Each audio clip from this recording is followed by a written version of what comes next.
the sweaty faces, no meter. Throw me that heater. I'm a baseball player, an American man, home of the free, in a God-blessed land. I can step to the plate, crack it off the field, make America great till you're all red pilled. Take that Cracker Jack, where you at, where you at? In the sun in your eyes, surprise, surprise, blue skies. Gloves closed, running home, ET phone, air zone. No meter, throw me that heater. I'm a baseball player, an American man, home of the free, in a God-blessed land. I can step to the plate, crack it off the field, make America great till you're all red pilled. Faces loaded, time imploded, gloves are folded, I'm here, yup, yup, yup. Get cash, mad dash, cold stash, mud and mash, it's going up. Eat my dust, snake lunch, munch crunch, that's what's up.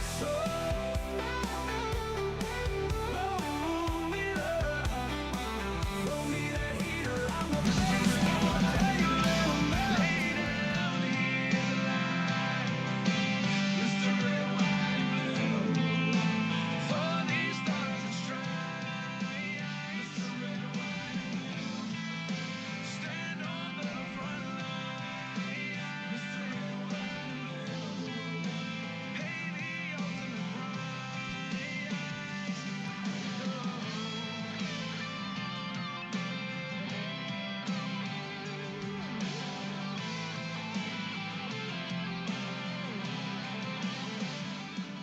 Well, welcome to the show, my friends. This is Macil Duncan. I am your host for the Macil Duncan Radio Show, broadcast live from Chattanooga, Tennessee, USAHeartbeat.com, StreetLevelAmerica.com, MacilDuncanRadio.com, and DestinyLifeMedia.com. We are broadcasting, and we appreciate 96.9 FM here in Chattanooga, our flagship station, as well as SGM Alabama and the Freedom Network in Kentucky, New Jersey. Salute. There's a station in Kentucky that wants to carry the show.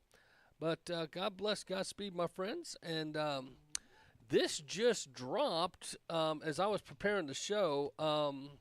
Listen for yourself. This could be a little bit of a game changer for Kamala. A House Republican has filed articles of impeachment against Vice President and now presidential candidate Kamala Harris. Tennessee Congressman Andy Ogles has filed 2 articles, one accusing Harris of refusing to uphold U.S. immigration law and the other for breaching public trust over what he calls misleading Americans by hiding the truth about President Biden's physical and cognitive well-being. It aligns with growing Republican sentiment that Harris knew Biden's mental state was allegedly in decline well before the presidential debate, which threw Biden's cognitive health into the spotlight. There are now demands from Republicans for Harris and the cabinet to invoke the 25th Amendment to remove Biden from office. The other article of impeachment centers on her handling of the border crisis. Early on in his administration, President Biden appointed Harris to deal with the root causes of immigration. In the months to follow, record migrant crossings were recorded. Republicans in the House also filed articles of impeachment on similar grounds against Department of Homeland Security Secretary Alejandro Mayorkas earlier this year, successfully impeaching him over his handling of the border. So there you go. The Republicans are going for the big I, impeachment. Now, you know what's going to happen. This is political fodder. The Senate will not take it up, just like they wouldn't with Mayorkas, because the Democrats control the Senate. But just like they blacked Donald Trump's eyes and did impeachments when the Democrats controlled the House, knowing that the Republicans controlled the Senate and would not impeach him, they did it anyway to be a fancy pants, if you want to call it a fly in the ointment. And as Kamala's trying to gain favor with the people, there is concern that she hid from the people that Joe Biden, had some problems. And I think we all know that's a fact, Jack, that he had problems, and nobody wants to be honest. But this was Joe Biden, just one of his instances where he obviously, and Kamala standing right next to him when he says this. America is a nation that can be defined in a single word. I was going to put him. Now she's trying not to laugh. You know, she's a cackler. She loves to laugh. If you can find the video and watch it, check this out again. America is a nation that can be defined in a single word. I was going to put him. I was going to put him. I was going to put him. I was going to put him. So America going to find in one word. What were you saying, Joe? And Kamala snickering right next to you tells you she deserves to answer for that. Now, surely, you know, she couldn't go against the machine. Obama and the others, she might wind up with cement boots in the middle of the ocean.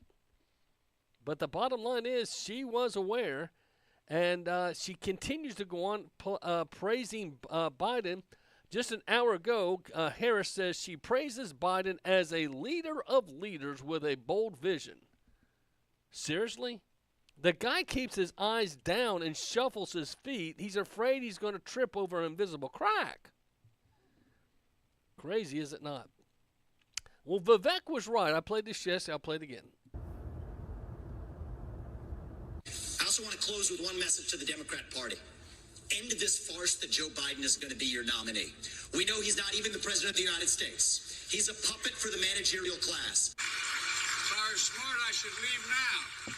He's a puppet for the managerial class. So have the guts to step up and be honest about who you're actually going to put up so we can have an honest debate.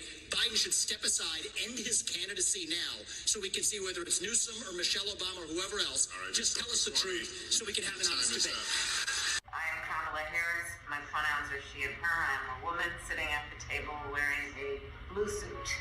So we can see whether it's Newsom or Michelle Obama or whoever else. Right, just tell us the truth. We did it. We did it, Joe. And that's pretty much the sentiment. This has been a little bit sneaky, a little bit tweaky. People don't know how to react right now, and then Biden kind of goes missing. A lot of folks wonder, where is Joe Biden? And as you know, he's going to speak tonight. But this was a lot of the news reports. Joe Biden hadn't been seen for 5 days.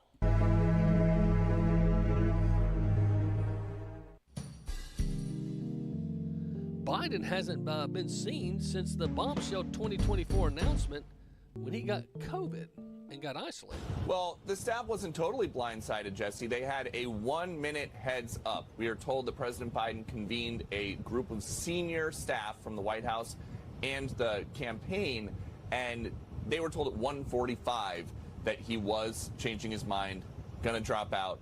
The public announcement, when we all found out, was 1:46 p.m. And just in the last few minutes, we were told that President Biden has no public events on his schedule for tomorrow, and then the rest of the week is just blank. They are trying to figure out what exactly to do with him. Well, Biden cancels 9 trips and extends his stay at Delaware, as you know, before coming back to D.C. yesterday. Clearly something is going on here, obviously. I don't know what it is. I know its hallmark, which is secrecy. Secrecy is the hallmark of lying. So if you want to know, is someone lying? Well, I don't know. Is he hiding something? Well, then he's lying, right? So they're lying. Biden phones into Harris event amid wacky claims he's dead. Proof of life, if you will. Let's just take a look. Mr. President, thank you for calling in today. Over to you. Julie, if I didn't have COVID, I'd be sitting there with you, standing there with you. I'm so proud of what you've all done.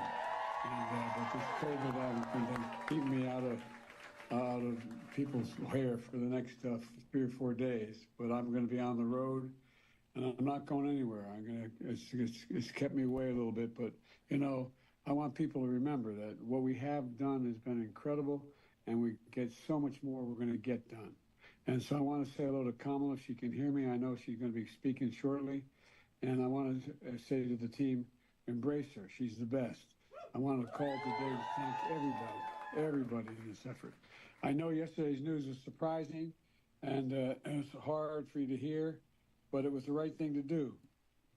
So the interesting thing is he announced his desire to step down with a letter that was not signed with the same signature.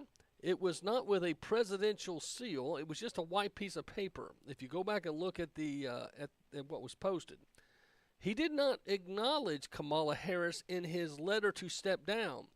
Then on his X account, it was mentioned, by the way, I'm endorsing Kamala Harris. And it makes you kind of wonder, what is the deal? Just 10 days ago, this was Joe Biden just 10 days ago.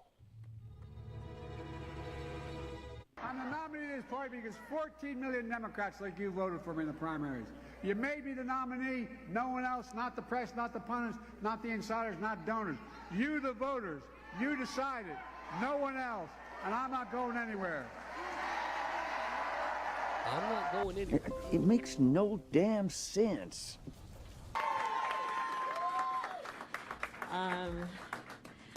It is so good to hear our president's voice. Joe, I know you're still on the call, and we've been talking. Joe, I know you're still on the recording. She slipped and then said the call. Something fishy's going on, my friends. I know. Some of you say, oh, no, he's a good guy. America is a nation that can be defined in a single word. I was going to put him. America is a nation. I think really the Democrats can be defined in a word. This is up to me. Nation that can be defined in a single word. I was going to put him. Democrats. I was going to put him. I was going to put him. I know what it is. Joe is speaking in their secret language because they don't want us to know what they're really up to. So the Democrats have a secret language, and Joe is just schooling us on some of the words in that secret language. I was going to put him. I was going to put him. Yes, Democrats have a secret word. They probably have secret handshakes and secret signals. Oh, my goodness. Top Democratic leaders trying to sell us this is a good thing, but Chuck Schumer couldn't even get a hand clap. Top Democratic leaders, Chuck Schumer, Hakeem Jeffries, endorse Kamala Harris. Vice President Harris has earned the nomination from the grassroots up and not the top down. See, now that's some bullshit.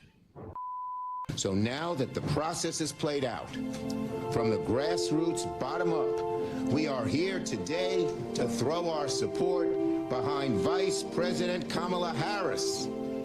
I'm clapping. You don't have to.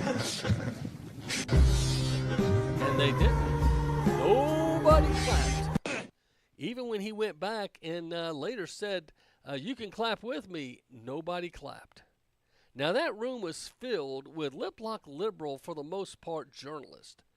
They're not happy that they've made this move. You got to think about that. Why did they make the move, and why did they do it now? This is kind of crazy to think, but Kamala Harris is their leader, and the one thing that Kamala's really known for is this. To do the work and get home. More parents are seeing the value of educators when they had to bring their kids and said, we're not paying them nearly enough. I'm sorry, what are you laughing at? I just spoke yesterday with astronaut Glover. Do you guys know who he is? I wanted to know if you think, and if you asked the United States to specifically accept more refugees. Okay. A friend in need is a friend indeed. Okay, I can first. Okay, so. Madam, the situation is very complex. This is what I was saying. So I could go on. They say if you laugh daily, you could extend your life. I think there's a good chance Kamala is going to live a long time. So interesting enough, but she has some different beliefs. But again, the media is trying to get us to think everything's okay. Here's what she tweeted. Kamala Harris has had the single best first day of any presidential candidate in history, and that was yesterday. She also just had the best second day in history of any presidential candidate. And here's Kamala. Here's what she tweeted. If Donald Trump gets the chance, he will sign a national abortion ban that would criminalize abortion in every single state. When Congress passes a law that restores the protections of Roe, President Joe Biden will sign it into law. There's such a profound lack of understanding of how the government works or what even just transpired with Roe v. Wade, which just had the 2-year anniversary of the reversal and everything else. Roe versus Wade, originally in 1972, when it was passed, said that there was a constitutional right to abortion. So it became legal in every state. Reversal of Roe v. Wade did not make abortion illegal. There is no illegal abortion in the United States. And there's where you catch the Democrats in their lie. Now, I am a pro-lifer. I would support a national ban on abortion to protect the babies. But that's me. But Trump has not come out and said that. And he did not ban abortion. What he did was he put people on the Supreme Court, and then the Supreme Court, they banned the Roe versus Wade, which was, as you go read the arguments, it was a case of a lot of falsehoods. They sent it back to the states, and each state is allowed, and they had trigger laws in their states that were already wrote for abortion, pro-life. Just like the Democrats had trigger laws in 15 states when California said no longer can you sell combustion engines after 2030. Both sides do it. They just don't like to admit it.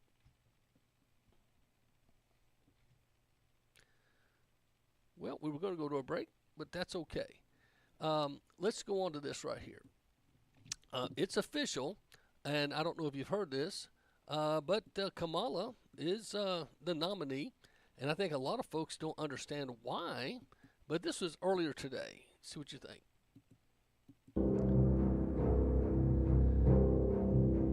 Who can replace Joe Biden in the 2024 Democratic nominee? Well, now, Harris has support from enough Democrat delegates to become presidential nominee, AP survey finds. But I think a lot of us don't see that it was a real process. Donald Trump losing to Kamala Harris in 3 national polls. I don't think so. Get out of here. You're telling me that all of a sudden Donald Trump's losing in the... I don't buy it. I don't buy it for a millisecond. But that's what they do with the polls. They keep us all, engaged in their banter, hoping that we'll stay alive. But this is President Obama back in 2012 telling you how to win an election. This is their strategy, my friends. Listen closely to the leader, true leader of the Democratic Party. Hey, I'm Matt, and a little thing I love about... They slipped a commercial in on me, even though I like Chick-fil-A. It's not necessary for people to believe this information in order to weaken democratic institutions. You just have to flood a country's public square with enough raw sewage. You just have to raise enough questions, spread enough dirt, plant enough conspiracy theorizing. Hold up. Wait a minute. Something ain't right. That citizens no longer know what to believe. Once they lose trust in their leaders, in mainstream media, in political institutions, in each other,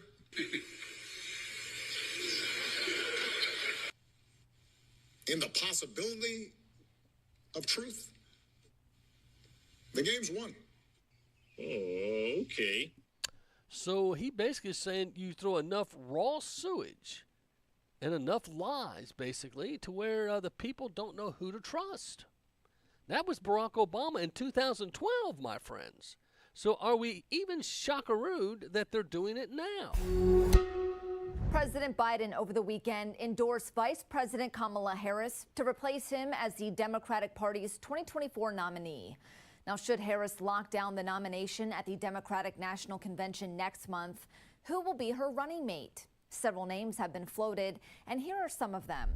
First-term Pennsylvania Governor Josh Shapiro. He quickly threw his support behind Harris Sunday after Biden's announcement saying, "The road to victory in November runs right through Pennsylvania, where this collective work began. I will do everything I can to help elect Kamala Harris as the 47th President of the United States." Now, the problem with that is he's Jewish. Even CNN brought that up. And Netanyahu is speaking in D.C. today, and Harris and a boatload of Democrats could not make them, and they weren't there. Now, the vice president is supposed to preside over the joint gathering. She wasn't there. Think about that. What message are they sending? And if I'm the governor of Pennsylvania and I'm a true Jewish worshiper, I would find offense with that. But I guess they don't. So as she's looking for a VP, I wonder if Kamala will just have to, well, of course, it won't be her decision. I believe it will be made for her. Well, since she's been out, don't forget, and Joe Biden, has been out. He was finally seen yesterday, but he didn't really take any questions. And so these are Massachusetts voters. What do they think about the switcheroo for Biden to Harris? See what you think. What was your reaction when Joe Biden stepped down? That was my reaction. Yeah, I just wasn't really expecting this to happen. I thought that the entire party was kind of behind him, but I guess not. I wasn't shocked just because of the way his performance was, definitely with the election and the recent interviews and everything. Over the past year, he seems to have been declining. We could use somebody a little younger, somebody that people can be excited about voting for. I feel like if you find the right person, it should be easy to win the election. I mean, listen, I was going to vote for him, but I will take other options. I'm going to vote for his vice president. You know, we need a woman in the White House. I think Kamala Harris is an excellent candidate. We are here to support her. I think it's a good choice. She does have extensive experience. I don't have any other option but to put my faith and my trust behind her. So now, again, this is Massachusetts. It's pretty much a liberal state, but you saw it was like 50-50. But there was some hesitancy, some disappointment because they felt it kind of happened fast. And they kind of felt defranchised. I guess they'll explain this because tonight at 8 o'clock, Biden is going to give us the miracle speech. And just a reminder, President Joe Biden plans to address the nation tomorrow night at 6 p.m. Mountain Time on his decision to not seek a second term in office. This will be the president's first address since he announced his decision to withdraw from the presidential race, as well as his first address since the COVID diagnosis. On Sunday, he issued a letter which said he would not accept his party's nomination for president. A short time later, he endorsed Vice President Kamala Harris. But he did it all on the internet. He didn't do it verbally. We didn't see him at a podium. Does that make any sense to you? Pelosi said, Joe, we can do this the easy way or the hard way. She put that out on the, about 8 days ago. And next thing you know, Joe went from, it was kind of motivational when he says, when you get knocked down, you get back up. I mean, that was probably one of his best lines. But now he's gone back down again. And I guess we'll find out maybe more tonight. But is the Israel and others abandoning Israel? That's the question, because right now, as Netanyahu's speaking, a lot of Democrats chose not to go and hear what he had to say. Israeli Prime Minister Benjamin Netanyahu will deliver a major speech to Congress today. Well, it's billed as a joint address. Many seats on the Democrat side of the aisle will be empty. Vice President Kamala Harris will also be skipping the speech.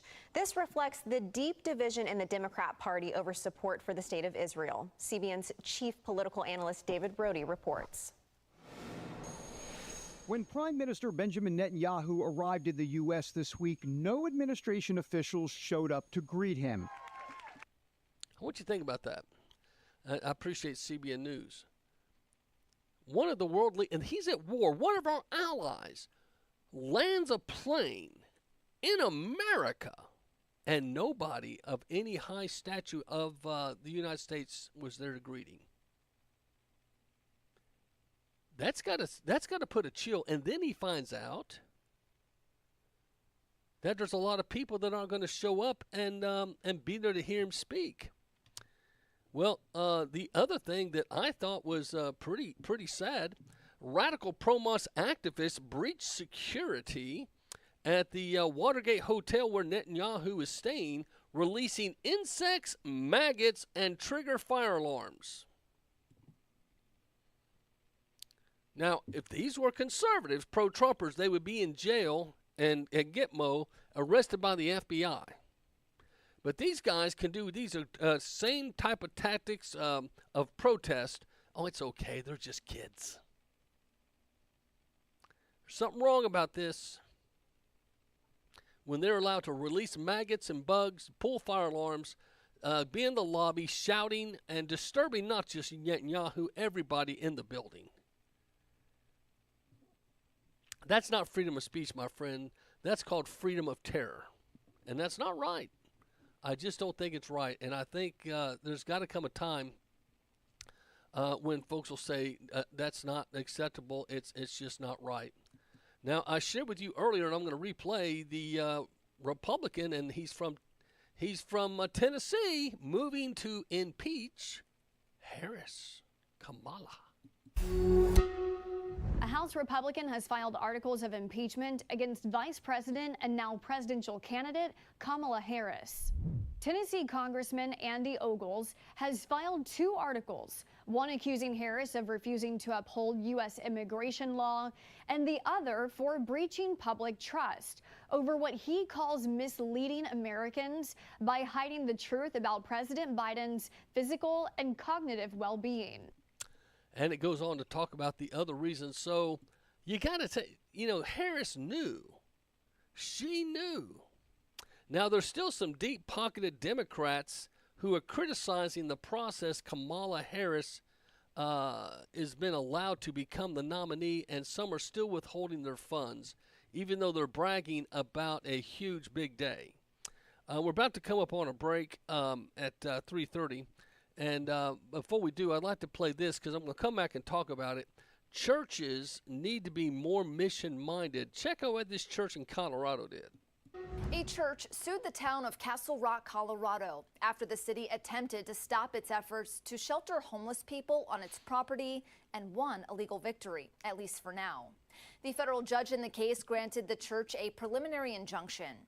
Since 2019, the Rock Church has provided housing for the homeless by sheltering them in RVs parked in the church's parking lot. However, the town of Castle Rock attempted to block the church's efforts in 2021, 2022, and 2023, saying the church was violating zoning laws. In January, the church filed suit against the city, claiming the city was infringing on the church's First Amendment right to religious freedom, as well as the Religious Land Use and Institutionalized Persons Act.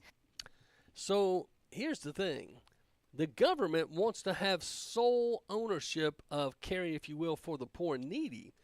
Because if the church ever woke up and retook its responsibility for its neighbor, it says love thy neighbor. It doesn't say love those that smell like you, dress like you, and look like you. It's your neighbor in your community. Your community is not just those in your neighborhood and those that go to church with you. It's others in your zip code, my friend. We're to try to find ways to love folks in their tough times and their good times. And that's what this church did. And in Colorado, they were allowing people with their campers and stuff a place to stay. I happen to know of a family that does crisis care with with a thing called Save Lives, and there's 2 kids right now staying in someone's home because their mom and dad are expecting their 5th child, and they live in their car here in Tennessee. And this young couple is on the program where they take care of kids at the drop of a notice. So 2 kids are staying in a home. They're African American children staying in this nice white couple's home, if you will. Well, actually, they're a mixed race couple, but they're taking care of these 2 kids, and it's sad that their parents they're at such odds that they reached out to this program. Can someone take care of my 2 oldest? We'll take care of the 2 youngest, and my wife's pregnant, about to have another, the 5th child. And they're homeless. All they have is a car. Folks, we've got to wake up and see this country has problems, and the open border, as much as I want to be humane as well, we're over flooding our hospitals, we're over flooding our food banks, we're over flooding so many things, our police and our school systems. It's a big thing for us to consider. And if we're going to do an open border like that, well, let's be honest about it. Let's do it right. Let's have a pathway to citizenship. Let's teach them what America is all about, the values and our language. Letting people slide in the middle of the night and then pretending they don't have to know what America is all about, that's setting up a chaos and setting up failure. And we're seeing it happen right before our eyes. Well, it's 3:30, and it's time for the break, and we'll see what happens.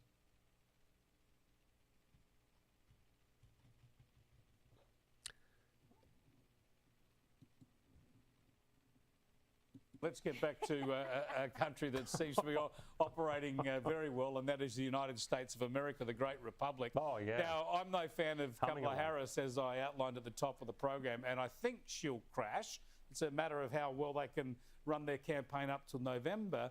But you've got to admit, this is a pretty fiery and testy and pithy attack on Donald Trump. Cheaters who broke the rules for their own gain. So hear me when I say, I know Donald Trump's type. Yeah, a good line doesn't make a campaign, but she's away. No, and she can talk. She looks like she's just going to walk in as the sole nominee. Not a single person has voted for her. The DNC hasn't yet taken place. This is what the Democrats did with Hillary Clinton. It's what they did with the current president, and they're doing it again. They call themselves the defenders of democracy. They do not practice it themselves whatsoever, and her going after Trump's character is just laughable. When you look at her own record, she was tasked with managing the border crisis. What an abject failure. As a prosecutor, she locked up over 1,500 people for smoking marijuana and then laughed about the fact that she herself smokes marijuana. The Democrats are now going very hard on abortion, saying, oh, you know, the Republicans want to ban this, when Trump has said very clearly, I am leaving this up to the states. Yep. So if any young American woman wants to take that path, the very most she would have to do is cross a state border. Yeah. All they have is lies. And her going after Donald Trump's character is just laughable, coming from a woman who had an affair with a guy 30 years her senior, who was a married man at the time. So if they want to resurrect Stormy Daniels, whatever they want to bring out on Trump, she's got just as much money. I hadn't heard about the affairs. I'll read all that salacious gossip in coming days and weeks, I hope. School district says it will not follow an order to teach the Bible to students. State Superintendent Ryan Walters issued the directive in late June. But now major districts are coming out against it. The first being Norman, then Moore, and Bixby. News 4's Dylan Brown is looking into it. And Dylan, it sounds like even more districts could follow suit on this opposition to this mandate soon. Yeah, you're right on that, Kevin. Start of the school year letters right here, they're being sent out. And people are wondering, will schools put a Bible in every single classroom? That's what State Superintendent Ryan Walters had mandated. 2 schools today said no. They say it's because it's against state law.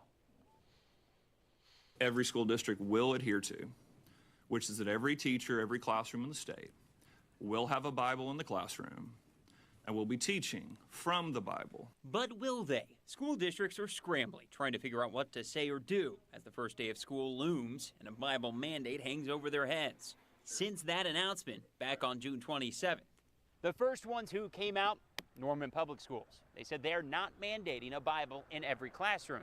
But now, they're not the only ones. More public schools came out this week saying they're not putting a Bible in the classroom either. More schools saying teaching any specific religious doctrine or practice is not a part of the current standard. Bixby Schools saying they won't mandate it, stating his statement seems to be a tacit acknowledgement that this directive may not pass constitutional muster. What would you respond? I would respond that with support. Reverend Shannon Fleck has been outspoken against the regulation, along with other Oklahoma religious leaders. What version are they going to teach? What interpretation are they going to teach?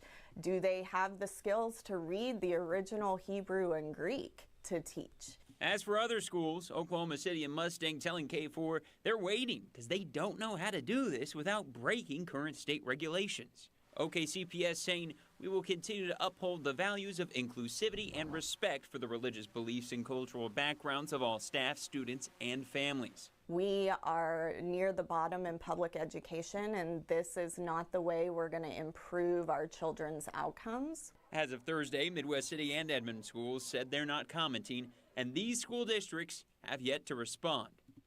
Now, this is in Oklahoma. I want you to hear that, because this will probably be the heartbeat across the nation. We have allowed for so long for our school system to be pretty much pagan ruled. These teachers have been brainwashed in the minutia of higher learning, that our founding fathers weren't Christians and that the Bible's not the founding book. But my friends, if you go back and look, the first building of education in this country was the church. The first textbook was the Bible. Go back and look at the Mayflower Compact. For 85 years, people lived in peace before the Revolution by the Mayflower Compact, and it was nothing but the Bible, the Ten Commandments, love your neighbor as yourself, etc. So if you want to go do a real study about the real national anthem, the real history, the real pilgrims, what this nation was built on, do it with a real sincere heart. Don't allow the political minutia to come in and try to tell you things other than the facts. But the problem is, it's just like the Nebraska man.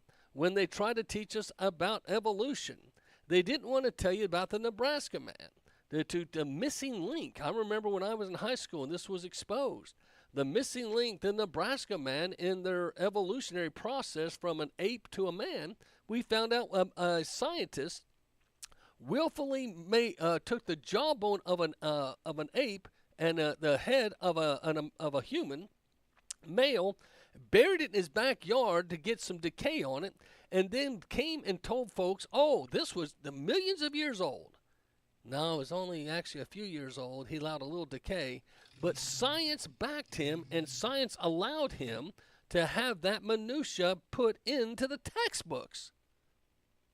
If you still have a textbook with the Nebraska man being the missing link to evolution, my friends, you have been taught a lie. But they'll defend that. They'll defend that. And you go back to the Scopes monkey trial that was actually here in Tennessee. The thing that was amazing, as they were battling what should be in the schoolroom, they were setting it up for the higher courts. They knew they were going to lose in the small courts, but they made sure they got as much testimony in, so when they went to the high courts, because they already had stacked them. You need to go back and understand what we've lived through. In the 1930s and 1940s, if you will, the Marxists and the liberals that wanted to overthrow this country knew they couldn't do it from the ground up because we had Christianity, we had churches, we had morality. So they had to go from the top down. Well, how do you do that? Well, you try to go for the upper level court system. And if you get the court system to then validate their crazy views, you guys may not know this, but the Supreme Court at one time said slavery of other people was legal. Supreme Court doesn't always get it right. So as they come down from the Supreme Court, and they also went after the higher levels of education. Did you know this? Prior to the Civil War, 90% of all leaders of colleges, be it presidents or commandants or whatever you call these guys, they were all Christians. 90% were retired ministers. After the Civil War, that dropped to nearly 50, 60%. But then after World War II, it dropped to 25, 30%. Today, it's not even 10%. So they took the Christianity of leadership out.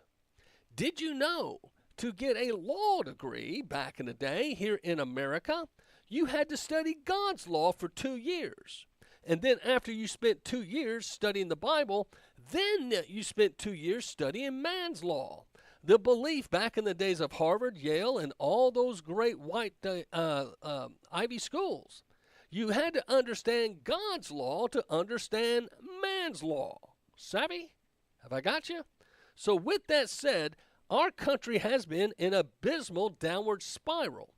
This guy, Eric Erickson, who took Rush Limbaugh's place, is a guest on CBN News and tells us how America is become Gnosticism. What is Gnosticism? They don't believe in the miraculous. There were Gnostics back in Jesus' day, in the early Testament. They don't believe in the resurrection. They don't believe anything miraculous. They're more, to me, like they're not necessarily atheists. They're agnostic. They believe in a higher power, but they don't want to believe in any God controlling and having the power to rule your life. That's up to you. You're your own God. Check it out. Well, syndicated radio host Eric Erickson says America's underlying problems are spiritual, and they can't be solved by politics alone. In his new book, You Shall Be as Gods, Erickson explains how we arrived at this place and what we can do about it. One of Eric Erickson's key moves came when he took over for friend and talk radio host Rush Limbaugh in Atlanta after the conservative powerhouse passed away in 2021. Erickson, though, is much more than a radio host. A career that began in 2010, his resume includes a law degree from Georgia's Mercer University, one term on the Macon City Council, and time spent as a political contributor for both CNN and Fox News. Erickson also saw the digital potential as a blogger, then CEO of the conservative blog Red State, then started his own website, The Resurgent. Born in Louisiana, Erickson spent his childhood years attending the American School of Dubai, where his father worked for the Conoco Oil Company. A member of the Presbyterian Church of America, Erickson routinely discusses matters of his Christian faith with his audience. He's currently pursuing a PhD in theology from Southeastern Baptist Theological Seminary. In his new book, You Shall Be as Gods, Erickson examines cultural and political changes in a postmodern United States. In it, he argues that a new pagan religion with roots in Gnosticism, a second-century religious and political belief system, is pushing the country to the edge of destruction. Still, he believes there is hope for America if it returns to its Judeo-Christian roots. Well, Eric joins us now by Skype from Atlanta, so welcome to the 700 Club. Thanks very much for having me. Let me kick off with a word I frankly haven't heard a lot since the 1970s, when the manuscripts were discovered in Egypt. What exactly do you mean by woke Gnosticism? So Gnosticism is this idea that there's a secret knowledge, a secret path to a divine spark within. If Jesus apparently, according to the Gnostics who tried to revise the Gospels, claimed that he had some secret path and knowledge, and if you follow them, not the public scripture we all have access to, you can reach some form of enlightenment. Now you couple that with what's risen on the left, that if you think the right things and believe the right things and act the right way and say the right words, you can manifest some new reality. And so we have this very old Gnosticism that's returned to the secret path, combined with far left Marxist progressivism, where if you just manifest certain words in certain ways, you'll suddenly get a new reality. Why has our culture turned so hard to this? I keep hearing I'm not religious, I'm spiritual, and I kind of want to take them and shake them and say, well, Jesus was very religious, and he observed everything with the temple service and observed all the festivals and kept the Torah. What are you talking about? How can you claim you're Christian and say that you're not religious? Why have we turned away from religion and done it so decisively? Well, John Calvin has a great quote that our hearts are perpetual factories of idols, and we live in this very consumer society where the church has been able to get very comfortable itself.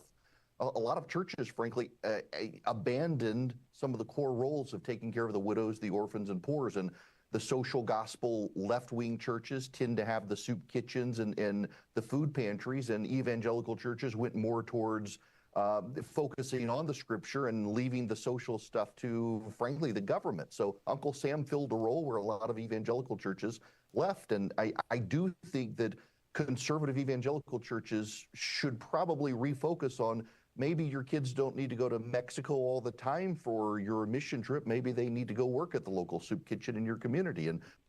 And now I would just say, my friend, we are a very conservative church here at Appleton Baptist. And we have a food pantry, and we feed 3,000 people a month. And we do not have a problem with theology, my friend. But the bottom line is this: what he's saying is the churches have gotten into going and serving in other countries, get the matching T-shirts. Everyone get on the van, go somewhere on a mission trip. Make sure you hit a few, souvenir spots, to make the trip kind of fun. And then you come back and you could tell the church, oh, we went and we blessed people all over the world. Well, you got hungry people in your backyard. That's not my problem. That's the way it appears. That's the way it appears.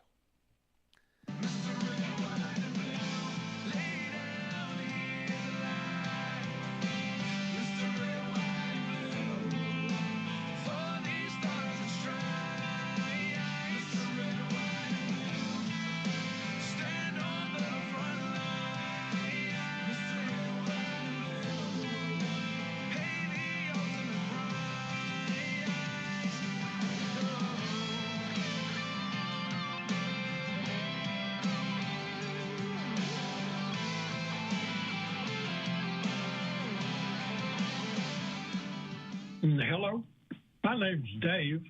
I'm a Vietnam veteran and live in North Georgia, not far from East Ridge, Tennessee.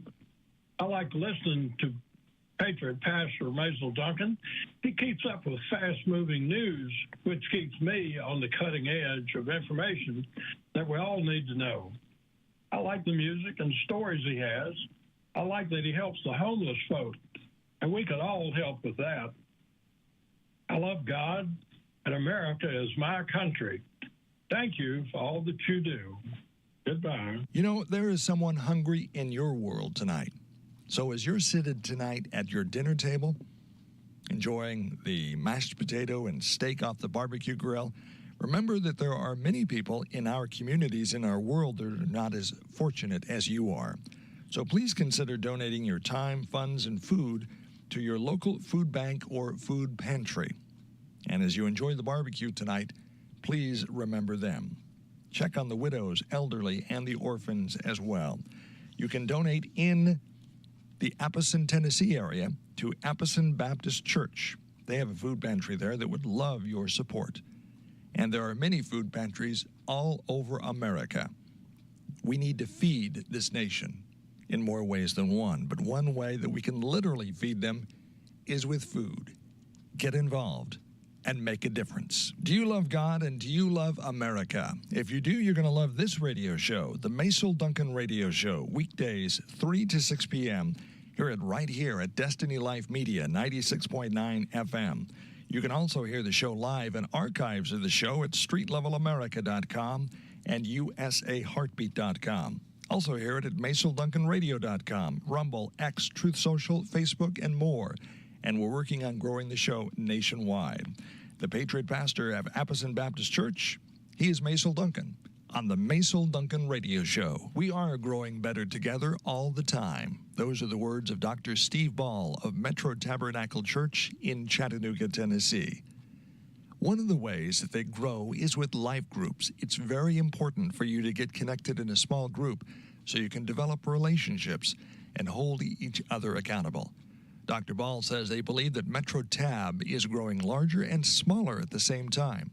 Life groups are an important part in developing relationships with others who share your interests and are dealing with similar life issues. Why don't you get connected? Check out life groups and the many other offerings at Metro Tabernacle Church in Chattanooga, Tennessee. They want to be involved in your life. The address is 2101 West Shepherd Road, just off Highway 153 at the airport exit.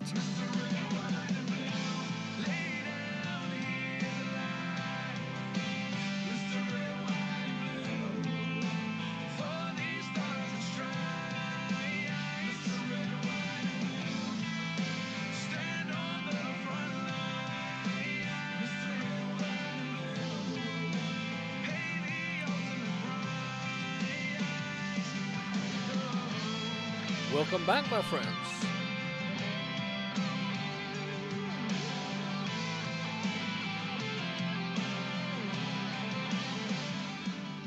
This is Macil Duncan and broadcasting live from Chattanooga, Tennessee on USAHeartbeat.com, StreetLevelAmerica.com, MacilDuncanRadio.com, DestinyLifeMedia.com. We've also got 96.9 FM radio here in Chattanooga, our flagship station. And we've got SGM out of Alabama and the Freedom Network in New Jersey. Not to mention, many of you share the show on multiple platforms, and we appreciate that. If you go to my pages on Facebook, I've got a good friend, Cindy Green, who's she's just one of those salt-of-the-earth type people. She loves people. She works for the Hamilton County Coalition. And since it's a nonprofit, you know, let's just be honest, churches, nonprofits, they don't pay well, okay? And let's just be honest, but not a shadow on the group. But she's had to have surgery. She'll be out for 8 weeks. If you'd like to go to her GoFundMe page, you know, if it's $10, $25, $100, do something if you can to help out Cindy, because she helps so many. She's one of these that gets out and gets dirty and gets her hands messy in the messy lives of all people around the community. She's very hands-on at the Hamilton County Coalition. She's also a leader of the Celebrate Recovery at her church. She has herself battled addiction victory, and her testimony is powerful. So she loves the Lord, and if you'd like to know more, go to my Facebook pages and look up the Cindy Green GoFundMe page. Speaking of the homeless, the new survey data from the Census Bureau, and let me make sure I got that total. The United States Census Bureau. We've got nearly 500,000 people in America that live transitional shelter to shelter, or in some kind of desperation lifestyle, like living in cars, shelters, tents, etc. Now, here in Chattanooga, Tennessee, we've seen that, but the sad thing is it's a change in number of people experiencing homelessness and living in shelters, and it's due to a change in economic circumstances of resources, and it's been in the last 3 years, it's been a huge increase with the opening of the borders and many other things, stressing the resources that were once for the homeless American is now being shared with many non-Americans, if you will. Among the shelter population aged 16 over experiencing homelessness, nearly 15% were unemployed, and additional 61% were in the labor force at some point in time in the last 3 years. 61% of the homeless right now were in the workforce at some level in the last 3 years. Let's just cut to the chase. Bidenomics is killing us. And they want to act like they did such a great job. No, my friend, it's not been a great job. And Kamala can't win on policy or performance, so the media will make it a race war because they don't have the ability. And because of all the craziness, Trump will not be having his outdoor rallies, at least not for in the near future. I believe it's the Secret Service saying you need to try to keep them indoor. A major development since the assassination attempt on former President Trump's life was Secret Service Director Kimberly Cheadle stepping down after calls for her resignation. That's not the only change taking place since the close call on Trump's life. Trump's campaign will reportedly now stop holding outdoor rallies after the Secret Service encouraged the campaign to stop holding them outdoors. The campaign says current plans are to hold indoor events and maybe smaller outdoor ones, but only in more controlled settings. Other news making headlines from the Trump campaign, they have now filed a complaint with the FEC in an effort to block Biden's campaign from transferring $91 million to Harris's campaign. Trump's team says Harris improperly took over the cash after the Biden campaign account changed its name to Harris for President earlier this week. So a lot of minutia going on. But the other thing about the Trump, this was ABC News. I don't know if it was a slip of the tongue, but George Stephanopoulos calls on a reporter, and the guy says the government tried to assassinate Donald Trump. See what you think.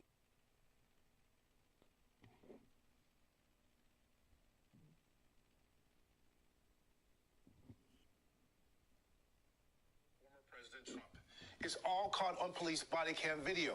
And warning to our family at home, what you're about to see may be disturbing. This morning, Chief Justice Correspondent Pierre Thomas starts us off from Washington. Good morning, Pierre.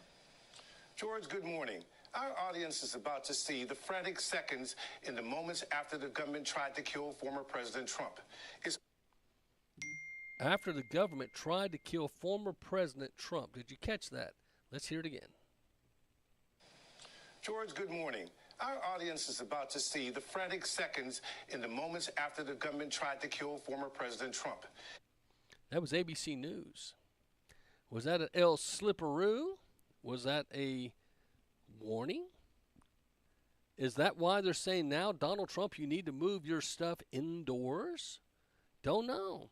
But Kamala is walking around proud as a peacock that she's already got it kind of sewed up. Afternoon, Wisconsin.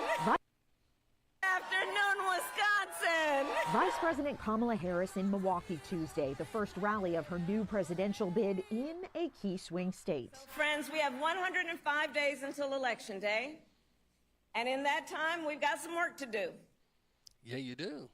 You've got to really try to explain yourself.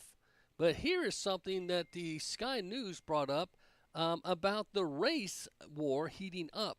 Check this headline out. Black Lives Matter says Dems are party of hypocrites for installing Harris. Did you say Black Lives Matter is calling the Democrats hypocrites? Say it isn't so, Joe. Headline out. Black Lives Matter says Dems are party of hypocrites. Matter says Dems are party of hypocrites. Black Lives Matter says Dems are party of hypocrites. Headline out. Black Lives Matter. Headline out. Black Lives Matter. Headline out. Black Lives Matter. Headline out. Black Lives Matter says Dems are party of hypocrites for installing Harris sans public voting process. They're not wrong. And let's not forget, this is a massive surprise coming from BLM. Because Kamala Harris, back in 2020, when they were busy rioting, literally burning cities down, she was their biggest fan. They're not going to stop. And this is a movement, I'm telling you. They're not going to stop. And everyone beware, because they're not going to stop. They're not going to stop before Election Day in November, and they're not going to stop after Election Day. And that should be, everyone should take note of that on both levels, that they're not going to let up, and they should not. And we should not. And they should not let up. Okay, yeah, just keep burning America to the ground. This is so called for. So it's very surprising that here we are 4 years later, and even BLM, these Marxists to the bone, people who literally were just rioting through America in the name of George Floyd and the injustice done to Black Americans throughout the ages, they themselves have called out the Democrat Party for being undemocratic. Like you said, I can't believe we're all sitting here saying, yeah, BLM, I know. You're on the money. I mean, normally they're more proficient at, burning cities than making acute and astute political observations. But But the Black Lives Matter has had a cleansing. Many of them have realized the original founders of Black Lives Matter were nothing but racists themselves. And because Black lives do matter, I agree with the term, but not the original setup and how it was Marxist. This is Blacks for Trump delegate, and see what you think of what he has to say. James said, if you don't vote for Trump, you're not black. How you see that different compared to what Biden said about 4 years ago? If you don't vote for Donald Trump, you ain't black. I guess you have to be black to understand the inside joke, okay? But he did not mean that in the spirit that Biden meant that.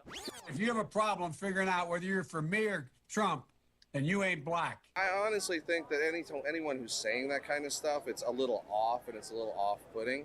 But we are in this era of vitriol. In 2024, former President Trump is reportedly gaining grounds with some black voters, challenging assumptions by the Biden campaign about their support in majority black areas. A recent Pew Research poll shows Trump's support among black voters at 18%, up from 7% in 2020. I remember when President Biden said that if you vote for Trump, that you're not black. First of all, he didn't assign my ethnicity. That is endowed by my creator. And he doesn't get the chance to tell me what my ethnicity is based on my voting record. I don't think that has the same context as an actual Biden phrase, because of the simple fact that Biden came back with not just saying what he said, but also saying that we're not able to think for ourselves. So there's the bottom line. Biden, whether he sees it or not, is coming across as a racist. Well, this is Macil Duncan, and I'll be back. I've got Jolene Carter that'll be with me at the 4 o'clock hour. And I also will say her husband, Mike, who is battling cancer, will be my special guest tomorrow. If you know of someone that's battling cancer, tell them to tune in tomorrow's broadcast. Mike and I will be talking 5 to 6, the last hour of the program. I wanted the drive home traffic to be able to catch that as well, that there is faith to be had in the times of trial, and we'll be back. But this is the Macil Duncan Show, live from Chattanooga.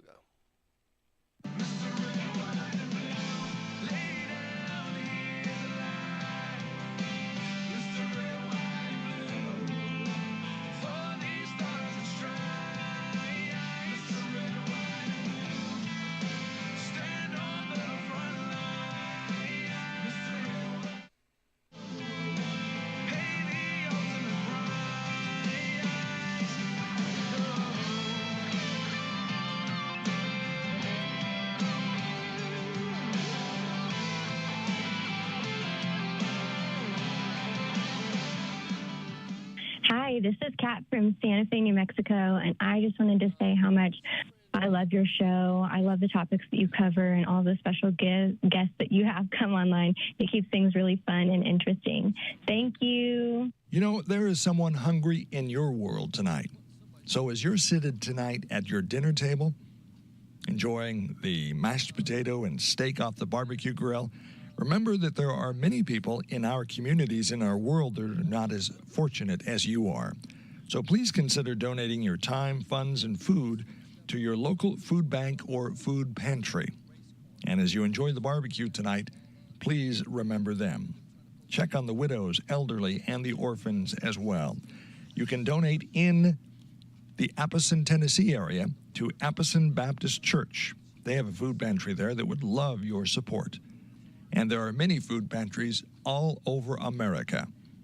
We need to feed this nation in more ways than one, but one way that we can literally feed them is with food.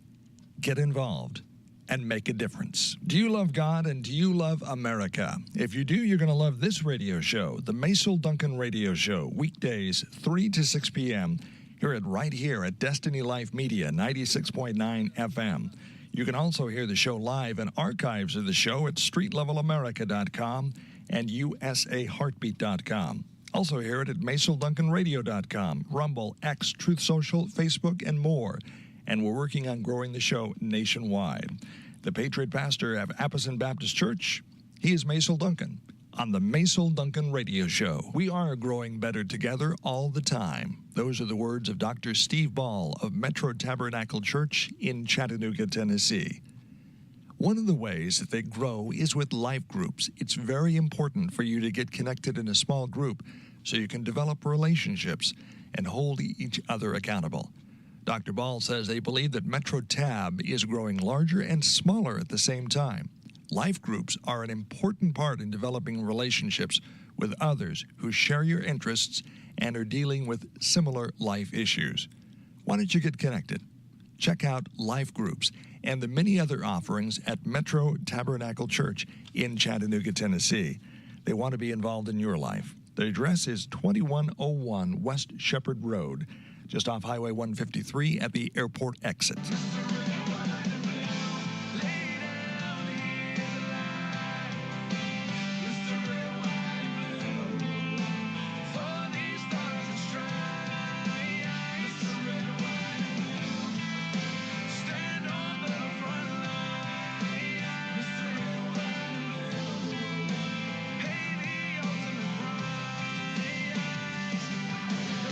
Well, hello, my friends.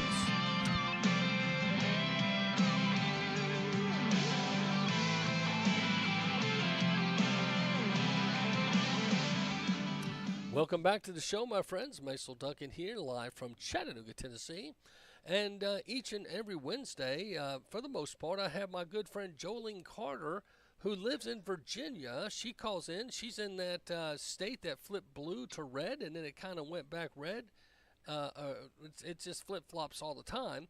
But Jolene, how you doing? I'm doing good. How are you doing? I'm feeling good.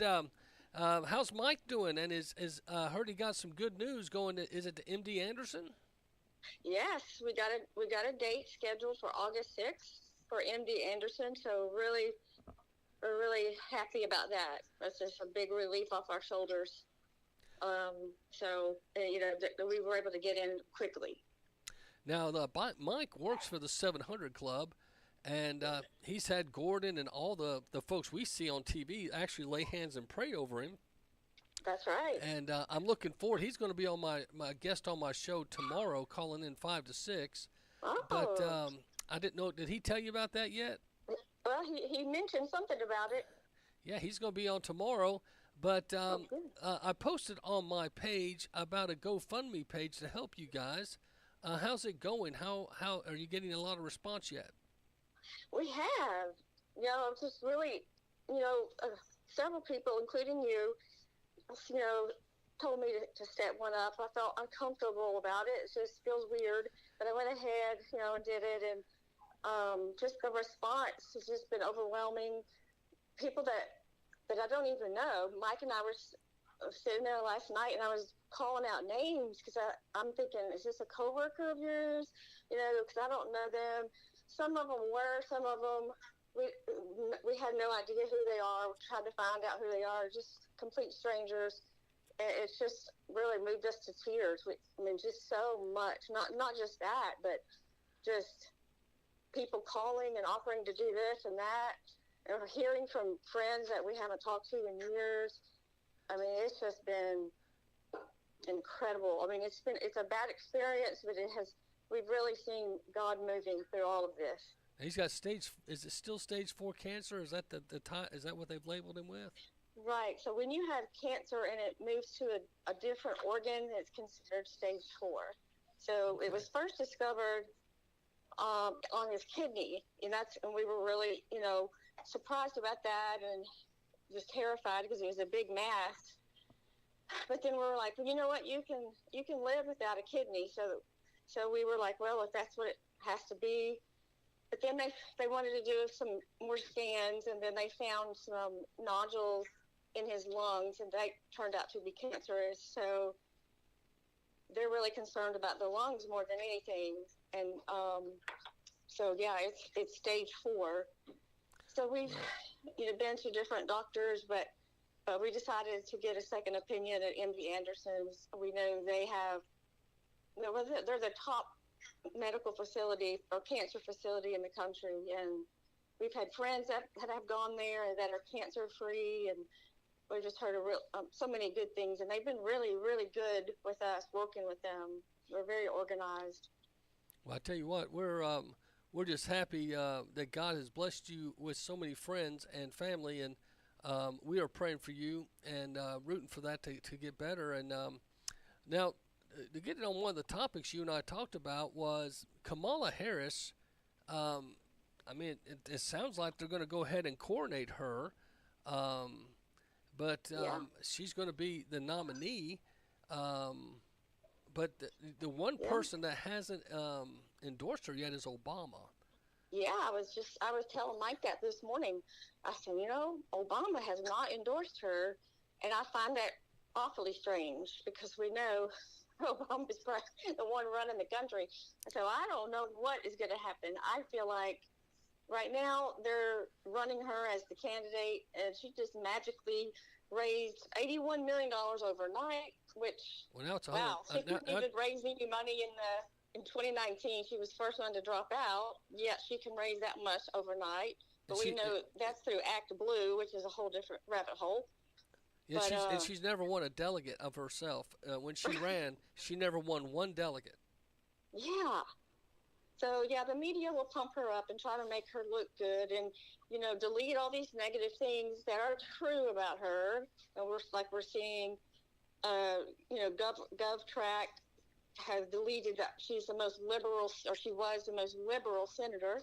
They've removed that. And then you were saying, that she was never considered the borders are, but that's not true. We have that in writing. Well, I was told they tried to say that was the what you call it, the Republicans that labeled her that, but on Axios, that's pretty liberal. They said Harris border confusion haunts her new campaign, right? Because President Biden enlisted Vice President Kamala Harris to help with a slice of the migrant issue, is the way they're putting it, and etc. But when you switch over to this other article, it says, caught red-handed, Axios writer claims Kamala Harris was never named border czar, and it backfires spectacularly after X users discover what she wrote 3 years ago. Even though they erased it, there's always someone keeping a copy. That's right. And they found out that this liberal editor, the corporate media whitewashing Kamala Harris' dangerous record, is kicking it into overdrive as they try to desperately keep President Trump from winning a second term, blah, blah, blah. Axios publisher, I'm trying to get the girl's name here.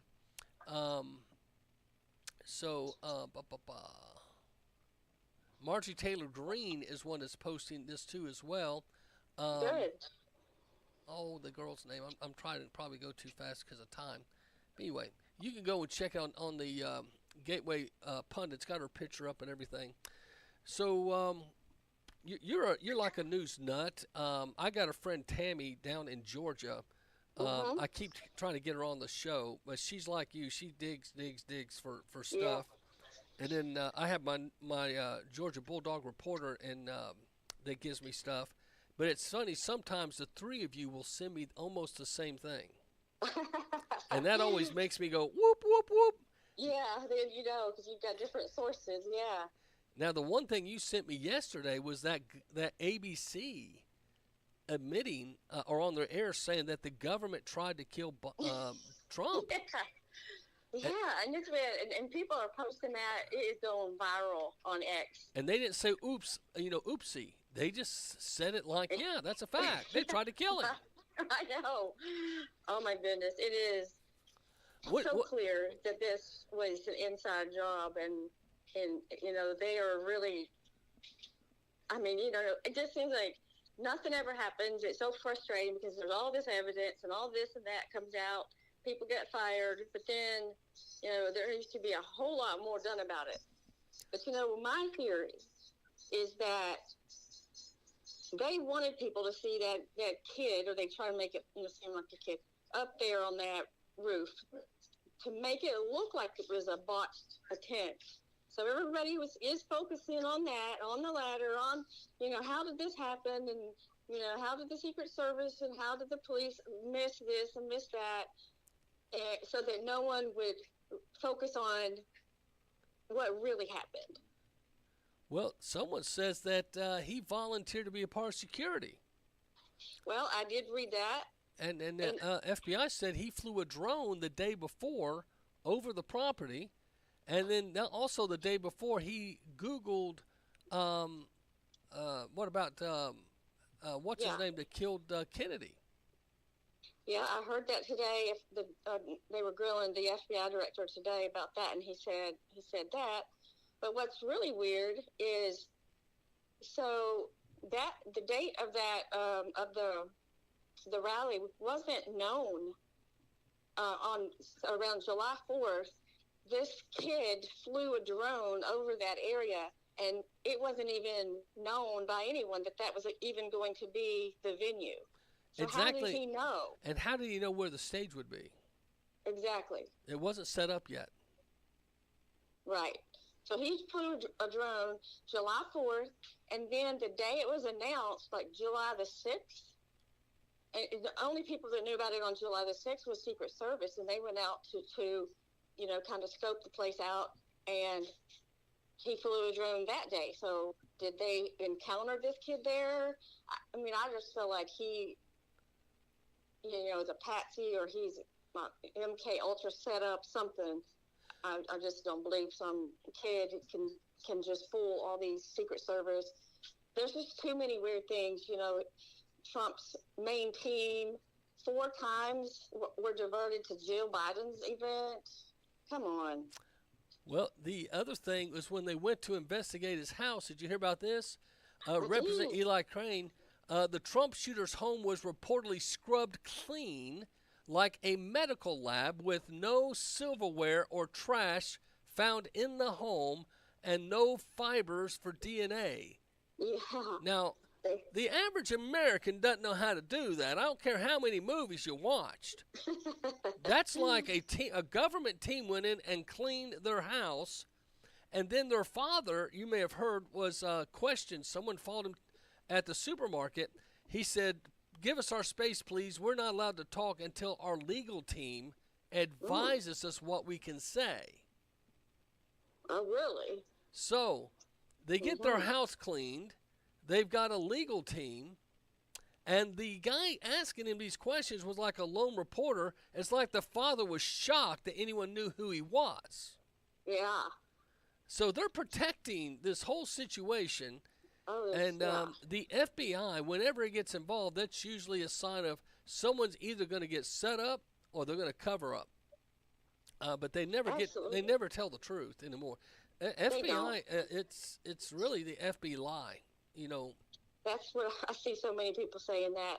And I was watching Director Ray today, and his mannerisms, his body language, he could care less. He's smug. That President Trump. He doesn't think he doesn't think anyone can touch him. No, he doesn't, and he doesn't care. You can tell he doesn't care. Well, this chief of the Secret Service, she had that same smug look, kind of like Lois Lerner did, who was the IRS chief. Who she got caught in that scandal back when Trump was president, and she refused to resign. There's something about that upper echelon of government appointees or government people. They really they probably think, hey, you have no idea what you're messing with, and they're probably true. Mm-hmm. They could probably say, hey, go kill Jolene Carter, Macil Duncan, and it would probably happen.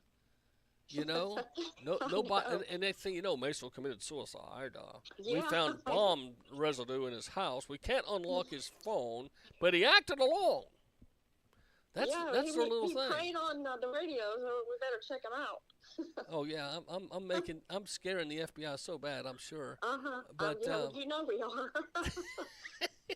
Well, so bad. They're chipping away at our freedoms in such a way, but one way is to make us feel hopeless. And then what will happen is some people do take matters into their own hands, and they can act irresponsibly. And that's something we don't want. But the thing I've been shocked at is how the black voters, because Biden said if you don't vote for me, you're not black. Yeah. And I played a little clip there of several folks they were very insulted with that statement, as if, hey, you're telling us that we're not smart enough to make our own decisions? Yeah, I think a lot of the black vote is going to go for Trump. I think they're waking up. They know that they've been fooled, and I think a lot of black women may vote for Kamala, but I don't know. I mean, if they, dig into her just a little bit, they'll find out. I mean, if they look at her record when she was a senator and what she did to black men, Oh yeah, she put a lot of them away. Did you did. hear what Black Lives Matter said about Kamala? They did. They came out with a statement. Yeah, they said they're appalled by the process, and that she was just coronated that position, and she wasn't made to run for it. And I've got to agree. Yeah, I agree. But I'm surprised that they came out with that statement. I was wow. Well, I think Black Lives Matter, the statement's not a bad statement, but the original Marxists that set up that organization, they've pretty much been found out, especially that the two black young ladies that set it up, and they had all those multiple homes. They went from rags to mega riches, and they didn't care about, they weren't supporting the down ballot black folks. And then the top 5 recipients after those ladies were Bernie Sanders, Pocahontas, and several Democratic Caucasian people. And I think folks said, "Wait a minute, we're giving money to a fraudulent situation," and which is sad. But well, let me ask you this: with Virginia right now, how's it going there? Does it? Because right now, the last poll I saw was that Trump was up 2 points in Virginia. I know it keeps going up and down. What are you hearing there, boots on the ground? Yeah, I think it's the same. I think it was 3 points. The last I read, he was up 3 points, but that was before this major change. I think Kamala is less popular than Biden. So I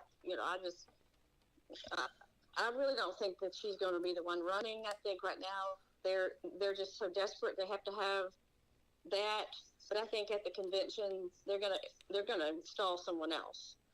This is where my Q friends. I've got some Q people that still think Michelle Obama is going to be brought out at the convention to somehow. I don't know. I mean, this will be interesting. Does Kamala announce a VP candidate before the convention, or does she wait? If she waits to the convention, that tells you that she's completely pigeonholed and controlled. If she makes a prediction prior, but I will say this: I don't think the Pennsylvania governor would be a good match because one, he's Jewish, and did you see how? I read earlier. Now, it wasn't like a news source, but I read earlier that is who she's picked, was Josh Shapiro. But then she and half the Democrats didn't even stay for Netanyahu's speech today, and nobody met him when he flew in. No potentate, the president, vice president, secretary of state, nobody met him. Nobody. I think Mike Johnson should have went and met him. Mike Johnson was our speaker. I just think that's so weird. And then Trump, posts that he will be meeting with him at Mar-a-Lago tomorrow or Friday. I mean, Trump is the one meeting with these world leaders. We don't have anybody running our government right now. Just a bunch of. Now, you're laying credence to devolution that Trump's still president. Yeah. That's still a very active theory among the QAnon. It is, and when they were questioning the Secret Service director. She said continuity of government. I don't know if you caught that. If you didn't, I'll send you a clip of that. Because she was being questioned about, as far as like Trump being someone that would need more security than, say, someone like Jill Biden. And, she's like just trying to get out of these questions. But then she said something like continuity of government.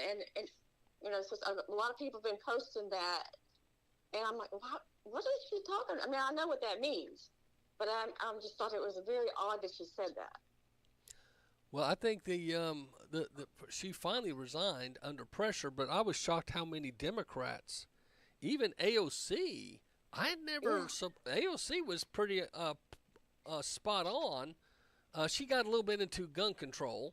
But what she said about her needing to step down and take responsibility, I'm going, you know what I think that is? I think that means Donald Trump is making an impact in New York.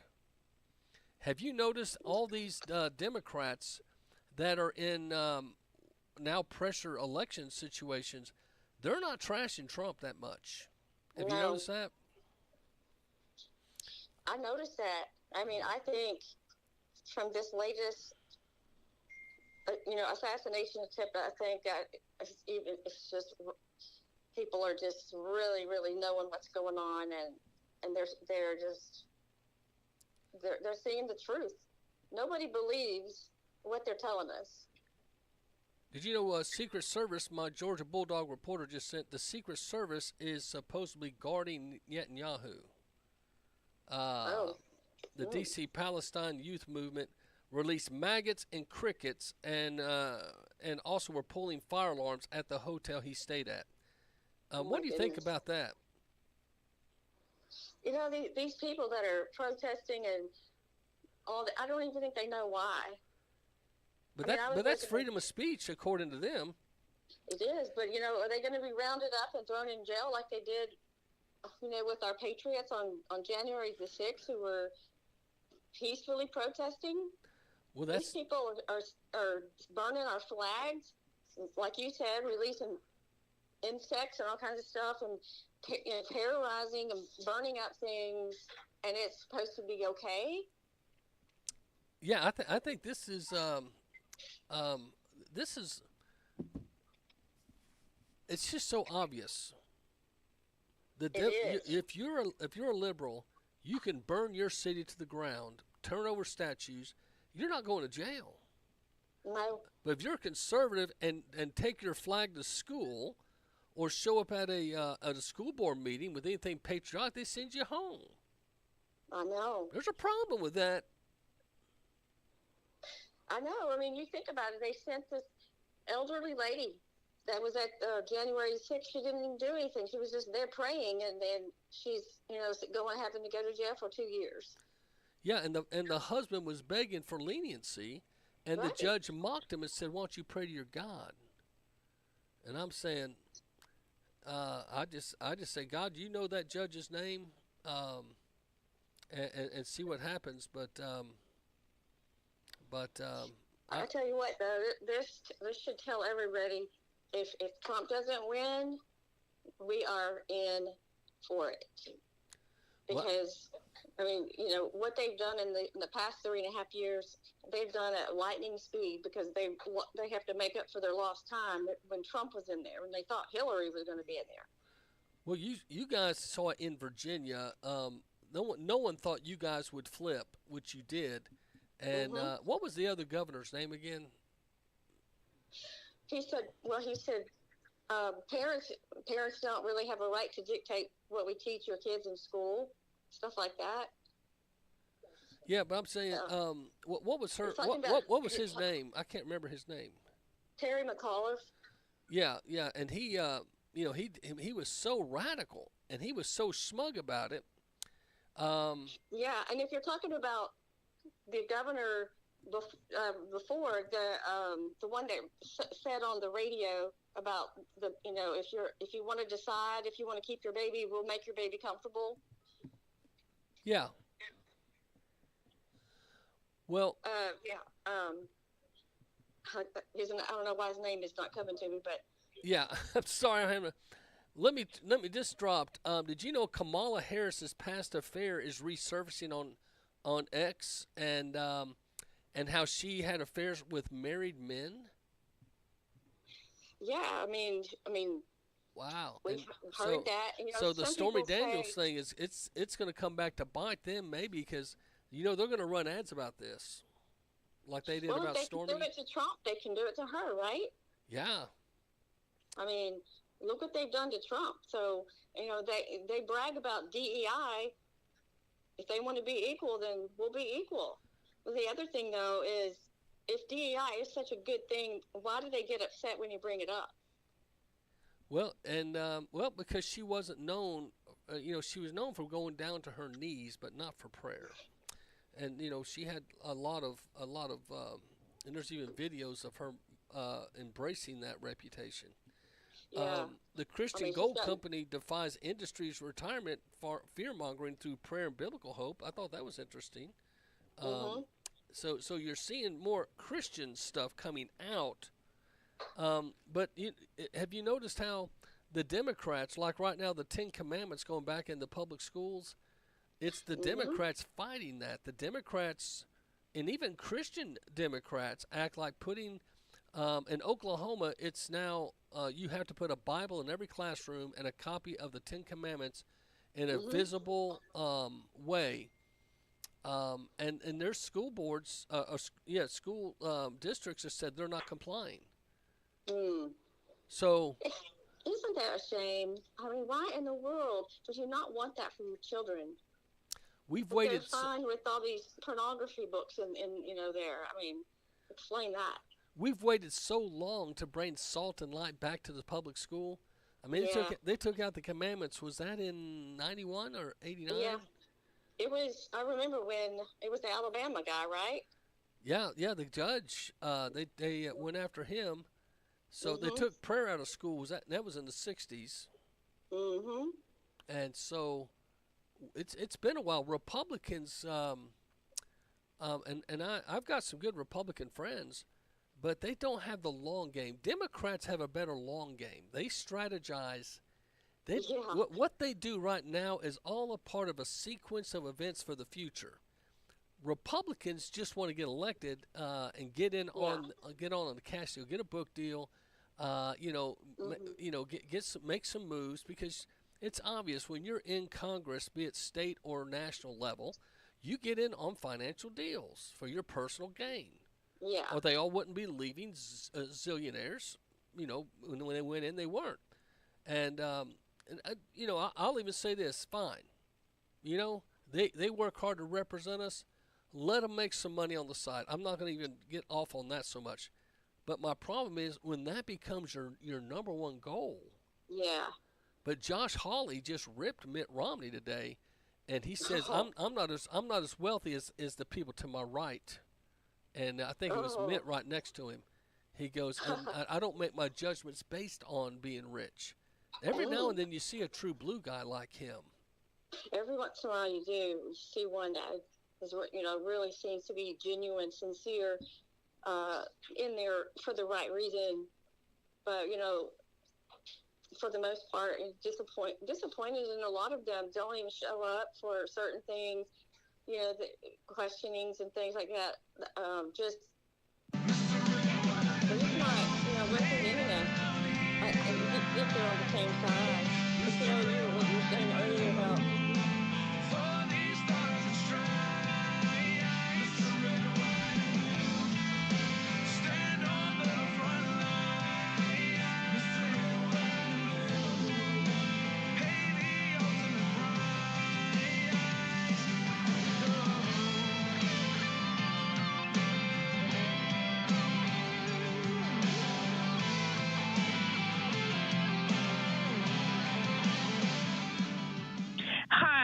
I just wanted to share that I love the radio show that Macil does. He just tells it like it is, which is so refreshing for a media outlet. He has an easygoing and uplifting personality, and he just makes you feel like you're a friend sitting in their living room talking. He does not fall for the gaslighting of today, and he shares the truth of the matter. I love his sense of humor, and his sound effects are great, like when he whistles, cracks me up. He has so much wisdom, and his variety of guests is just awesome. I learn a lot from his show. He does his research, obviously. So I just really wanted to say thank you, Chattanooga Radio. I just loved this show. Thanks so much. Bye-bye. Have you ever walked by a gravesite and wondered about the person buried there? What is their story? What did they look like? Were they loved? At myforevermemories.com, based in Chattanooga, we want to help keep the memories alive. We thought of something called a memories box. It's a 6x7 by 2-inch transparent container that you put on a gravesite. And in that, you can put cards, pictures, handwritten notes to the departed loved one. It's all about keeping the memories alive. So many good people have gone before us, and we need to keep their memories alive. My Forever Memories supports WVMG Radio, Destiny Life Media, and the Macil Duncan Radio Show. Let us not forget those who have gone before us, those who have spoken into our lives, those who have mentored us, those who have loved us, and those who have spoken great words when we needed to hear them. Well, the words aren't being spoken now, but they were in the past, and they have made an impression on our lives. We should remember those who have gone before us. That is one of the founding principles of myforevermemories.com. Website, myforevermemories.com. Join us in remembering those, and we have ways to do that. We support WVMG Radio, Destiny Life Radio, and the outreach of this radio station. And let us not forget those who have gone before us. There are so many ways to remember them. Join us in remembering them at myforevermemories.com. It is time for the Church of Jesus Christ to roar. That is one of the core principles of Metro Tabernacle Church in Chattanooga, Tennessee.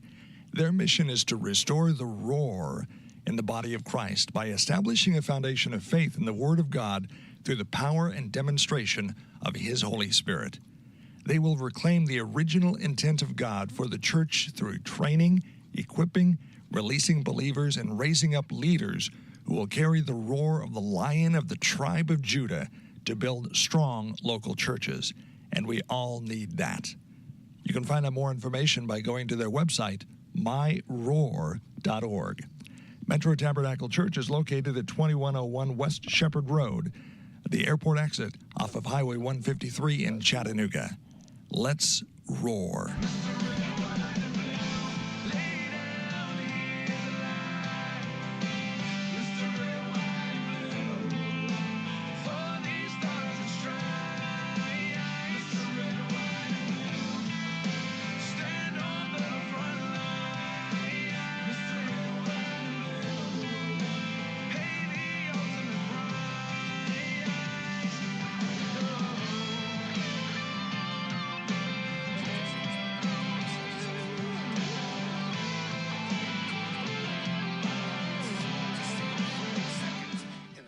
After the government tried to kill former President Trump. It's all caught on police body cam video. And warning to our family at home, what you're about to see may be disturbing. This morning, Chief Justice Correspondent Pierre Thomas starts us off from Washington. Good morning, Pierre.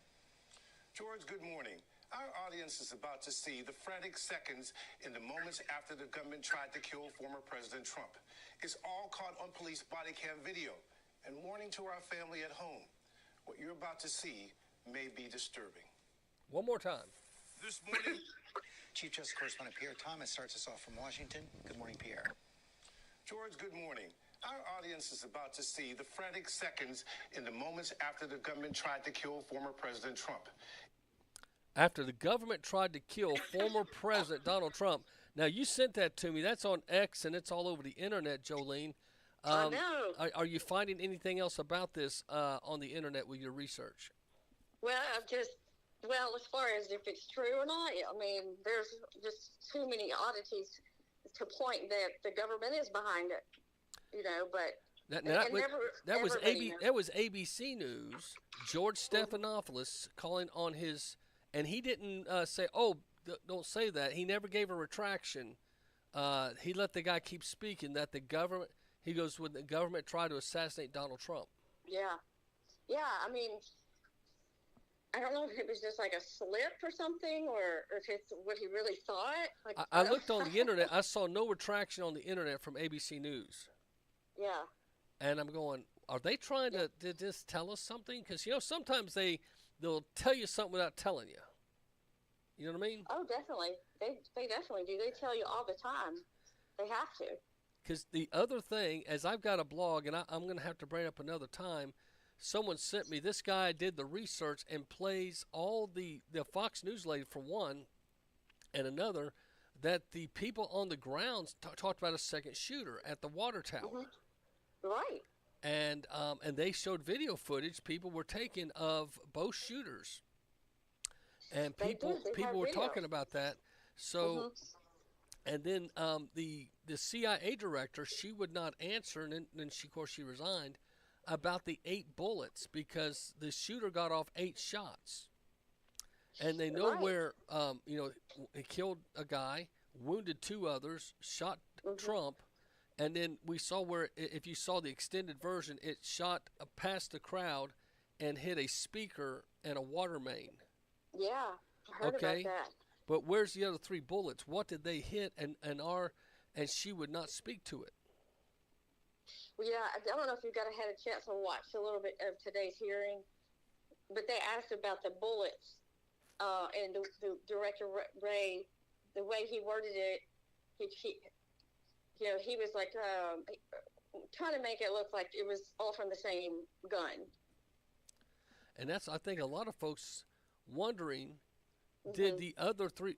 You got to wonder, were there other targets? If they missed Donald Trump, and this is just between us, I'm curious if God intervened and we can't even tell that there were 2 or 3 shot at Trump and they just didn't hit. The reason I bring that up is George Washington. This is a true story. I think it was a Comanche chief or one of them said after a lot of the wars, they said, we told them to hit the man with the white hair, the gray hair, that he's the chief if we take him out. And he got his warriors to fire upon him.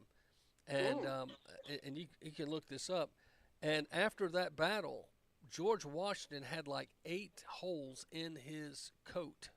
Wow. But no wounds. Oh, wow. It's like God was protecting him. Oh, I truly believe God protected Trump. And I think it was a professional sniper, and they don't miss. If he hadn't turned his head, If he hadn't moved his head at that time, he would have been killed. Well, don't tell me some 20-year-old that soy boy was able to fool all these people. It's just not the truth. Well, also CNN never covers a Trump thing live anymore. Exactly. CNN, all the media was there live that particular rally. And that's the only one that they've ever covered. And you got to ask yourself why. Knew. They were expecting something bad, and then God turned it for good. They were expecting. A lot of people knew. We talked about this last week about the stocks. The shares. The security officer remember CrowdStrike back in the day. They sold 4,000 shares just days before the IT, that just happened that wiped out hundreds of thousands of government servers. And the guy that's over that is he worked with the FBI for 24 years. I mean, a lot of weird things people knew. People knew about this beforehand. What do you think when you get labeled a conspiracy theorist? Well, I'm running out of conspiracy because they keep coming true. I don't really consider myself that. I just see through stuff. I mean, you just think. You use common sense. I mean, what was the event that made you do your first research to say, I need, because you're good at research. What was the thing that triggered you to start saying, hey, this is BS. I've got to start doing my own research?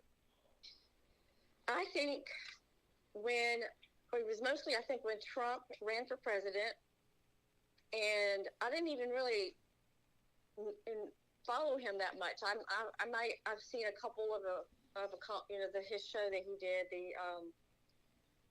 what's the name of that show? The Accomplice or something like that. The Apprentice. The Apprentice, yeah.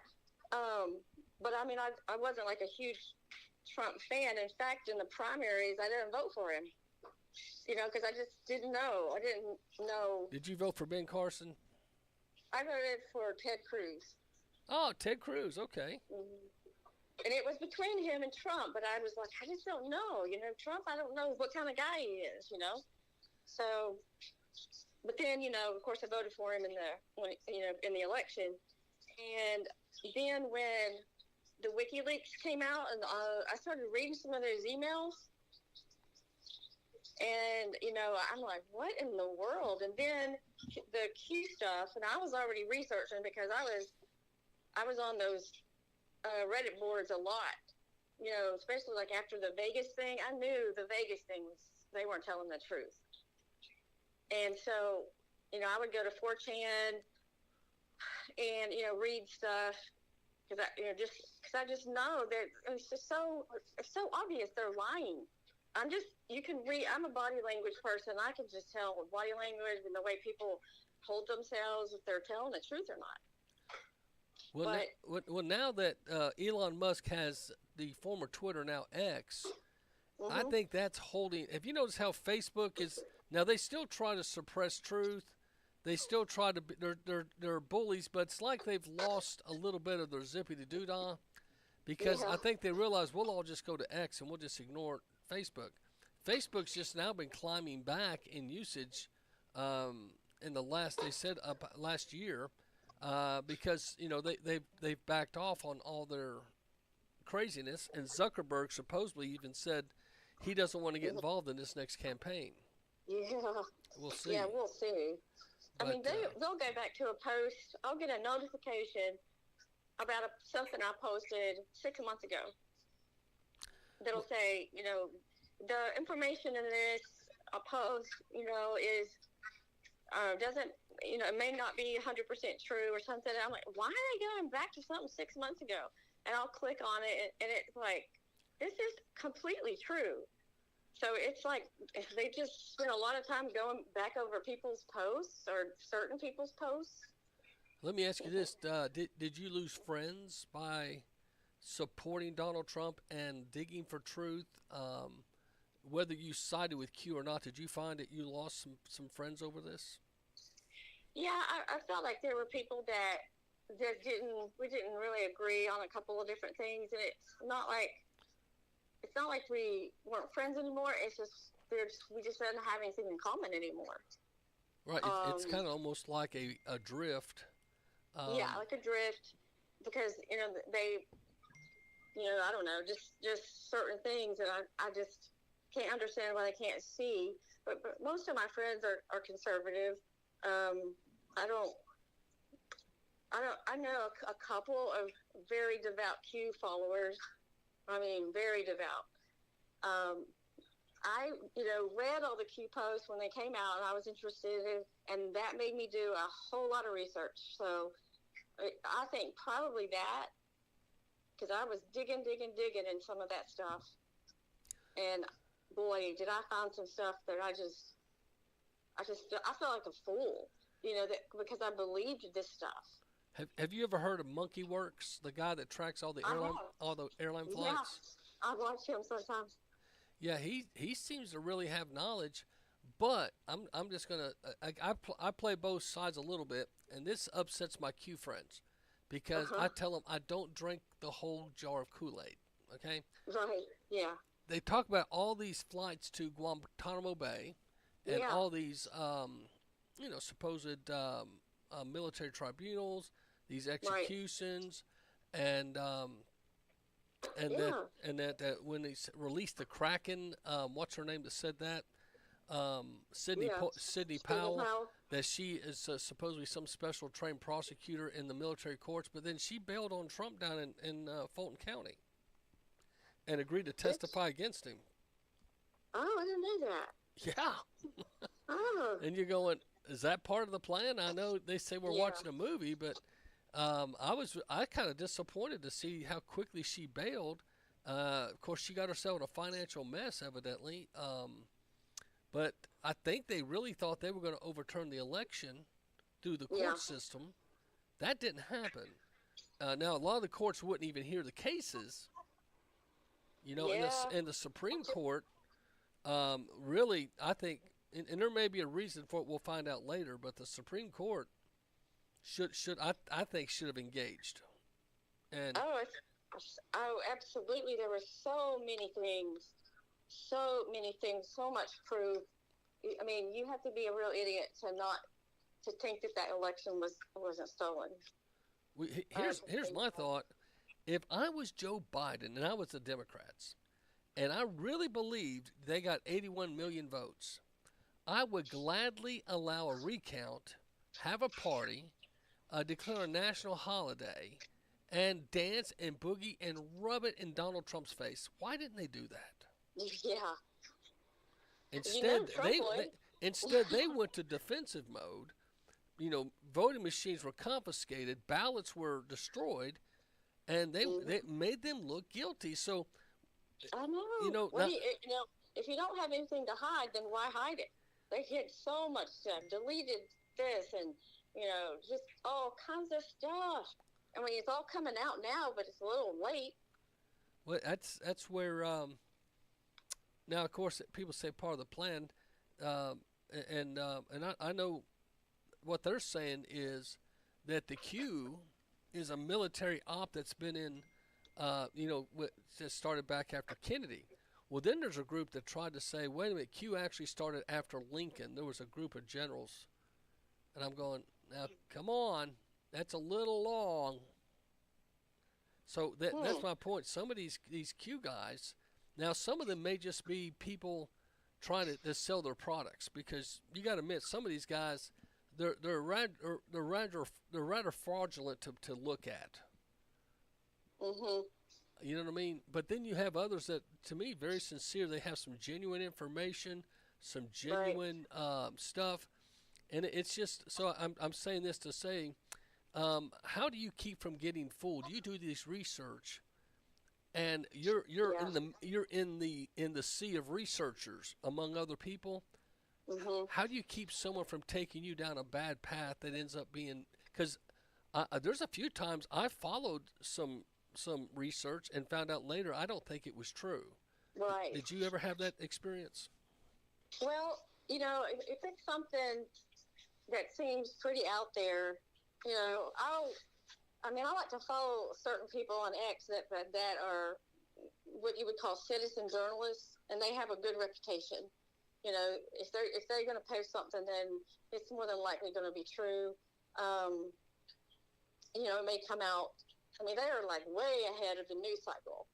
So just following some of them, and then just watching for it to pop up, somewhere else. I like to have 2 or 3 sources to confirm something before I run with it. But there's been times I've seen some things I really, really wanted to be true, but I'm like, I doubt that's true. Well, like let me throw out the story of Big Mike. Until someone sent me a copy of the voting record, Mike Robinson voted, and it matched the college record. Him and Barry Soetoro were buddies in college. Yeah. When you saw that, and you actually saw his student ID and some factual information, then you start realizing, okay, that's very plausible. It wasn't just Joan Rivers and her little statement. Right. Because I remember her saying that, and honestly, I still don't know if I believe that. Everybody else I know believes that Michelle Obama's a man. Have you seen the dancing videos on Ellen? I have. I've seen all of it. Because women don't have something down there that goes, swaying back and forth and gets that much attention.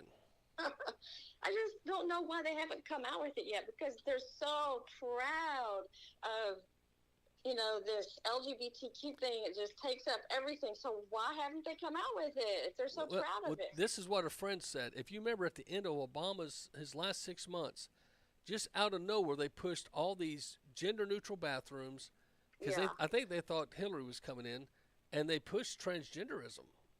Well, Trump comes in and puts a halt to it. Mm-hmm. But if you look, Vanderbilt, the children's hospitals in Texas, they all had wings already dedicated to these sex changes for children. Oh, my goodness. And you're going, why? So they were ready after Obama. If Hillary gotten in, this would have been in our face. Trump pushed it back. But as soon as Biden got in, he started putting transgenders in his cabinet. They were pushing it. They wanted to see. And if it hadn't been for the Dylan Mulvaney mess up with Bud Light, I think but we pushed back as a country and said, I don't want that in my face. And so you saw Bud Light, Target, Starbucks, Major League Baseball, all these huge boycotts. And I think that's when they said, okay, we can't bring Mike out at this time. That people aren't going to respond to it well. Well, that's a good point. Yeah, because we did push back, and I don't think they didn't think that we would, and they lost a lot of money.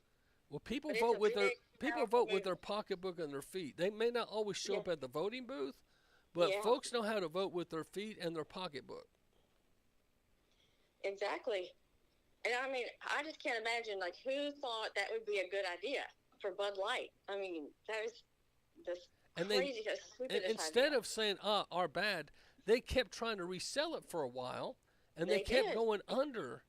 And then they brought in guys like Peyton Manning and Emmitt Yeah. Smith, and Peyton Manning's Omaha Productions have still been down. Peyton Good. took a huge hit. I think he wishes he had. I think Peyton, bless his heart, thought he was King Kong and he could resurrect anything. I think so too. I I think was really disappointed in him. Oh, I I- liked him. I, but I got his autographed picture up here from when I was a Oh. season ticket holder back in the Vols. Oh, wow. When he played for Tennessee, but Yeah. it's not on the set during right now. I got to wait Yeah. till Peyton gets. He needs to get that all worked out. Have you noticed how he keeps trying to get around Caitlin Clark? No, I haven't. Oh yeah, but they all keep wanting to hang out with Caitlin Clark.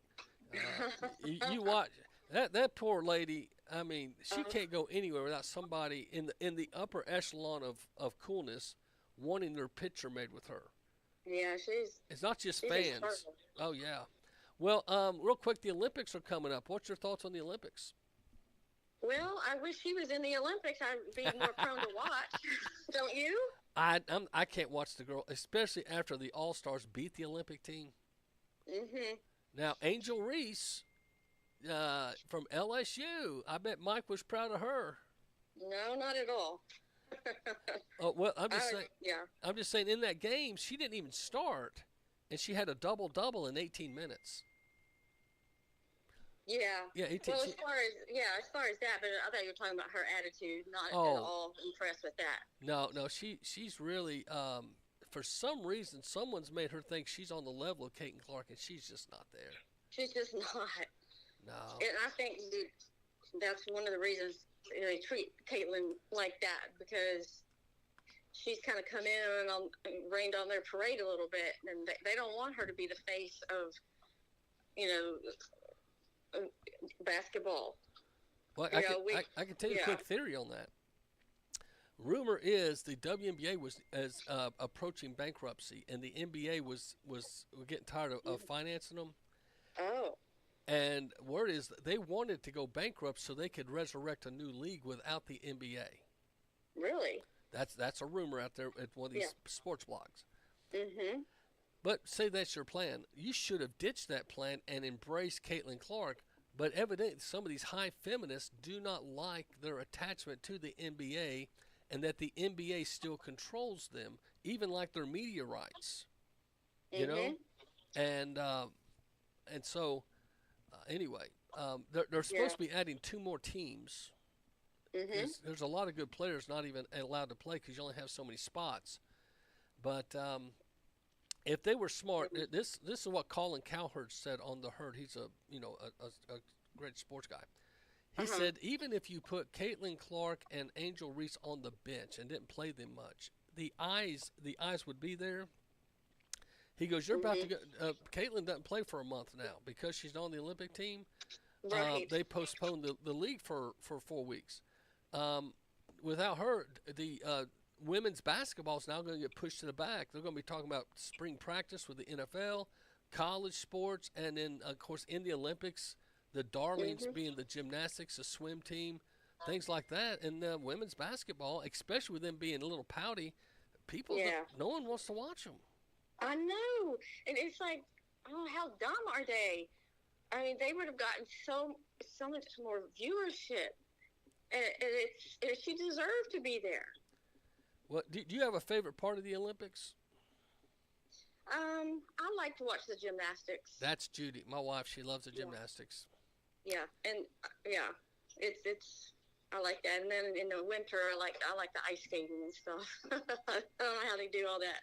I always liked the ski jump when they would jump.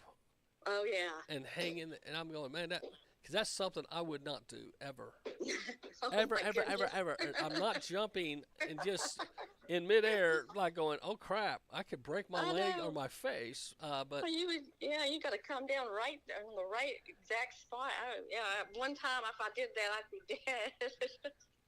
Same thing with the gymnastics. I don't know how they do on that bar. That they do these flips on this little bar. Oh yeah. Do you know how many times people must have hurt themselves? Oh, I know. And those girls, they'll dance and they'll jump up and do the little scissor thing and then land on their toes. Yeah. You know they missed a few times. Oh yeah. But I think they start really young. Really young. I think that's the key. They start balance beam. The balance beam. Is that what it's called? The balance beam. That's it. I think. Yeah, that. Mm-hmm. You don't see guys doing that one, by the way. No, you don't. That's not a guy friendly activity. No. I tell you, the other thing is the rings. The rings they flip around, but they'll be in Paris. Yeah. I'm just praying for no crazy, no terrorist attacks, anything like that. Because with the election so far away, you'd hate for someone to try to make that their political moment. And, I know. You just never know these days. It's every day it's something. What do you think about Snoop Dogg and LeBron James being flag holders for the United States? I haven't heard that. Yeah, and LeBron James, the kneeler. Why would they want him to carry the flag? That's so. Why would they choose him? That's just. That's disappointing. That's like peeing in someone's orange juice and swearing up and down it's just orange juice. No, it's got a bad taste because you've put something in there, and it's just. No, they don't. That is crazy. That he doesn't deserve that honor. No, he doesn't. But he got his son Bronny on his team. Bronny. Yeah. They went through 2 or 3 coaches because some of the coaches said they weren't going to promise they'd hire him. And and this guy they got, the coach, I can't think of his name. He played pro ball, but he's not very. He's never coached before. But he made a deal with LeBron. I'll if you help me get the coach, I'll make sure we draft your son. Yeah. And I'm going, okay. Whatever it takes. The Lakers. He's on a team. The Lakers are going to be continuing to be that team that. It's like the Dallas Cowboys. The Lakers have become the Dallas Cowboys. They sell a lot of jerseys. They get a lot of hype, but they can't win the big one anymore. Yeah, I know football season's coming up, and I'm like, am I gonna put myself through this again? Hey, just remember what we do in Tennessee. Just like you Dallas Cowboys. The first 3 weeks we have our hope up, but then about week 3, week 4, we go, crap. Oh, I know. Get ready for Thanksgiving. I know. And I'm like, why do I do this to myself? So I'm like, I just shouldn't even watch, but I can't help myself, it's just. Well, I better go so Maria can call in, but we'll talk to you later, and tell Mike I look forward to talking to him tomorrow 5 to 6. Okay, I certainly will. Thanks for having me on today. Thanks, Jolene. That's Jolene Carter from Virginia, and she always calls in with some humor, and we talk football, life, politics.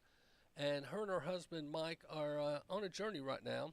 He's got stage 4 cancer. So if you'd pray about doing something, you can go to my pages, and we've got something there. There's a GoFundMe page to help him and Jolene out. We'll be back after the break.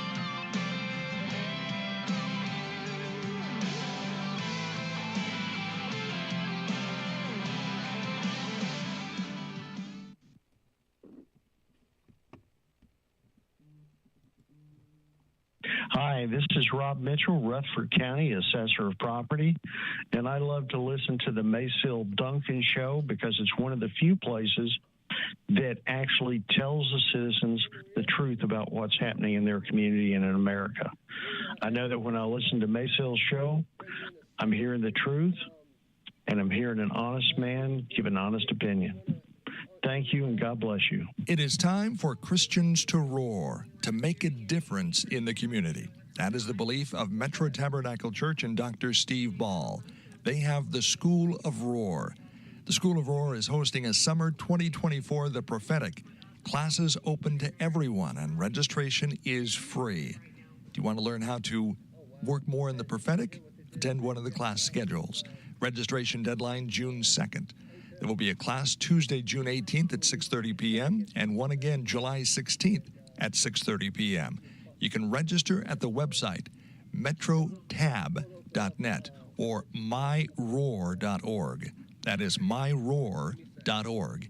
It is time for the church to roar. 917society.com, led by Joni Bryan from Nashville, funds the National Education Order 108447 in 1959 that declared Constitution Day in public schools, and that's something we sorely need. More than 1 million kids last year got a free copy of the Constitution, and this year's goal is 2 million kids. Imagine that. The Constitution in the hands of 2 million American kids. On September 17th, all public schools are to distribute and educate students on the Constitution of the United States. If you'd like to help out, 917, that's 917society.com, led by Joni Bryan of Nashville, Tennessee. And remember, the goal this year, 2 million copies of the Constitution in kids' hands. And you can help. Again, the website, 917society.com. Jesus said, "You do it unto the least of these, and it's as if you were doing it unto me." There are many hungry people in our communities. The Apison Food Bank feeds over 3,000 people every month, and they could use your prayers. In these troubling times, the number of clients they are serving is increasing. You can make a donation today. Go online to ApisonBaptist.com. ApisonBaptist.com. Food drives, prayers, financial donations, all help. They have rented 2 old grocery stores. They're open 7 days a week for donations, and they distribute every Monday and Friday. The motto at Apison Baptist Church is taking Jesus as he is to people as they are. And you can get involved and help feed the hungry. Go to the website, ApisonBaptist.com.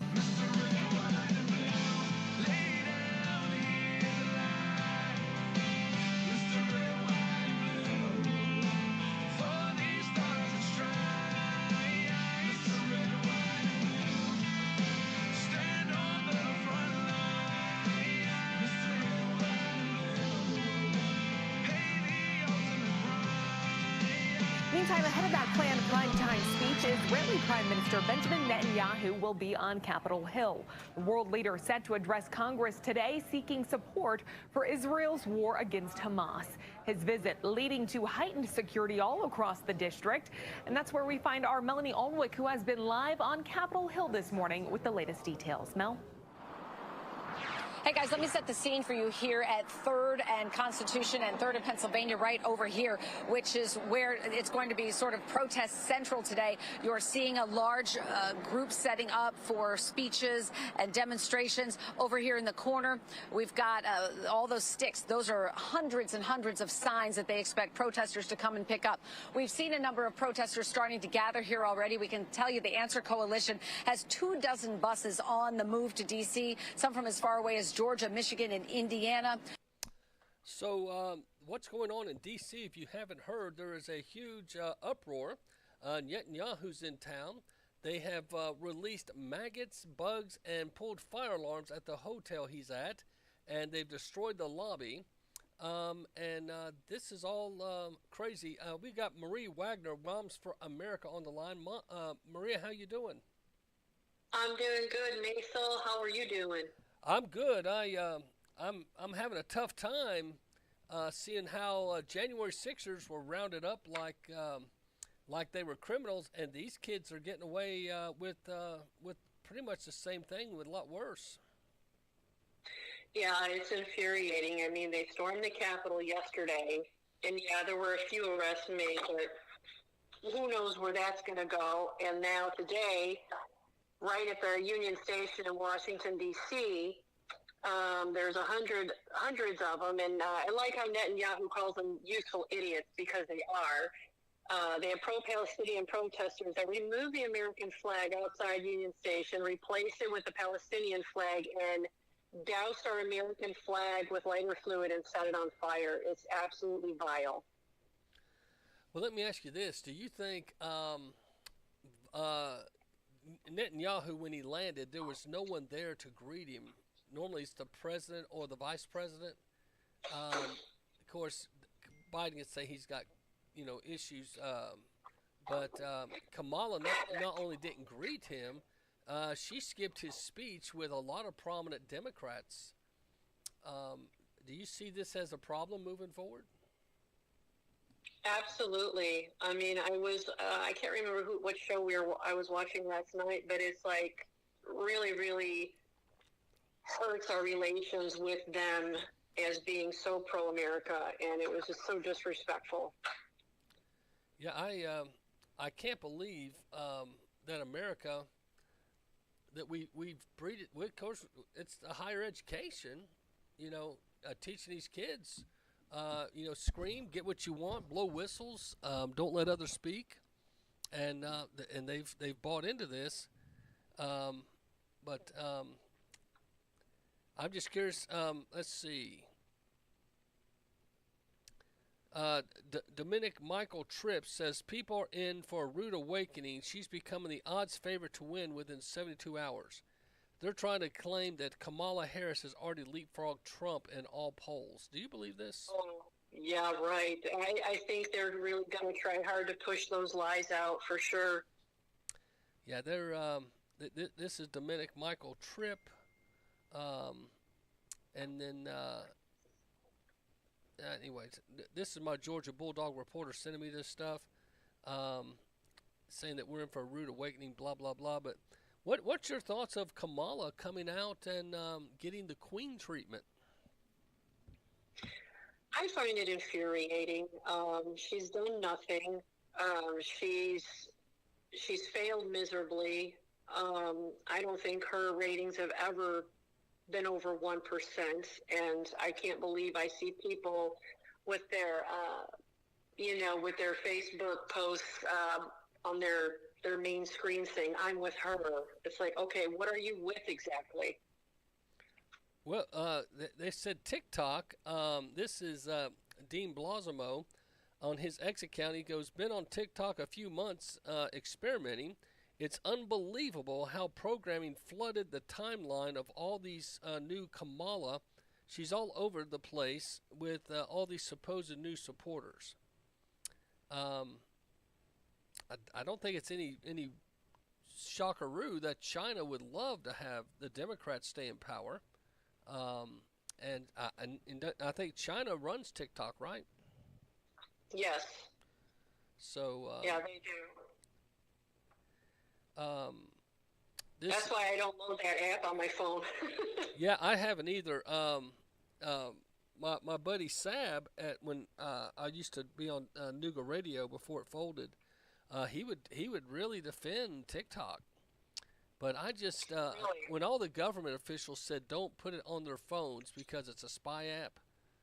I mean, the government don't want it on their phones. I don't want it on mine.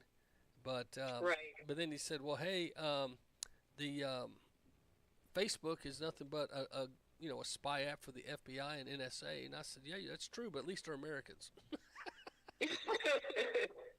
I know. I have friends that'll send me TikTok videos. I'm like, hey, listen, I'm not going to load that app on my phone. Sorry. How many times? You send it to me another way. How many times have you been to D.C., Maria?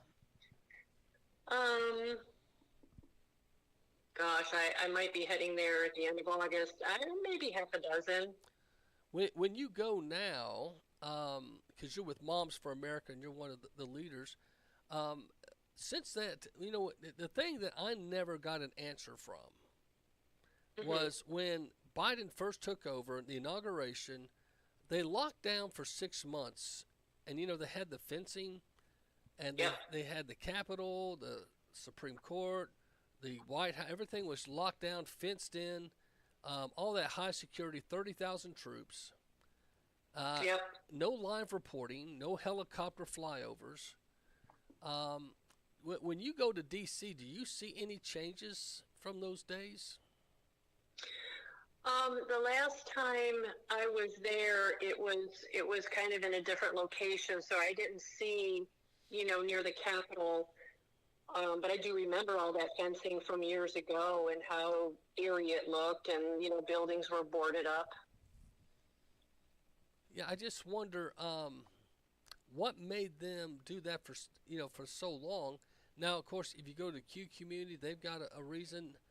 The blue community, which is the far left, the blue anons, their theories.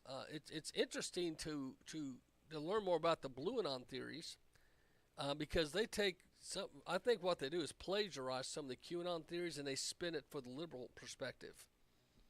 But with that said, and I got to ask, you've got probably a lot of Q friends such as I. Do you think they're seeing all this? Let me tell you a couple of things. They saw the assassination attempt as a fake of Donald Trump. Yeah, to unite unfortunately, that just infuriates me too. But the blue anons, the liberals said it was fake. Trump was so they both, and agree, they both said it was a fake thing.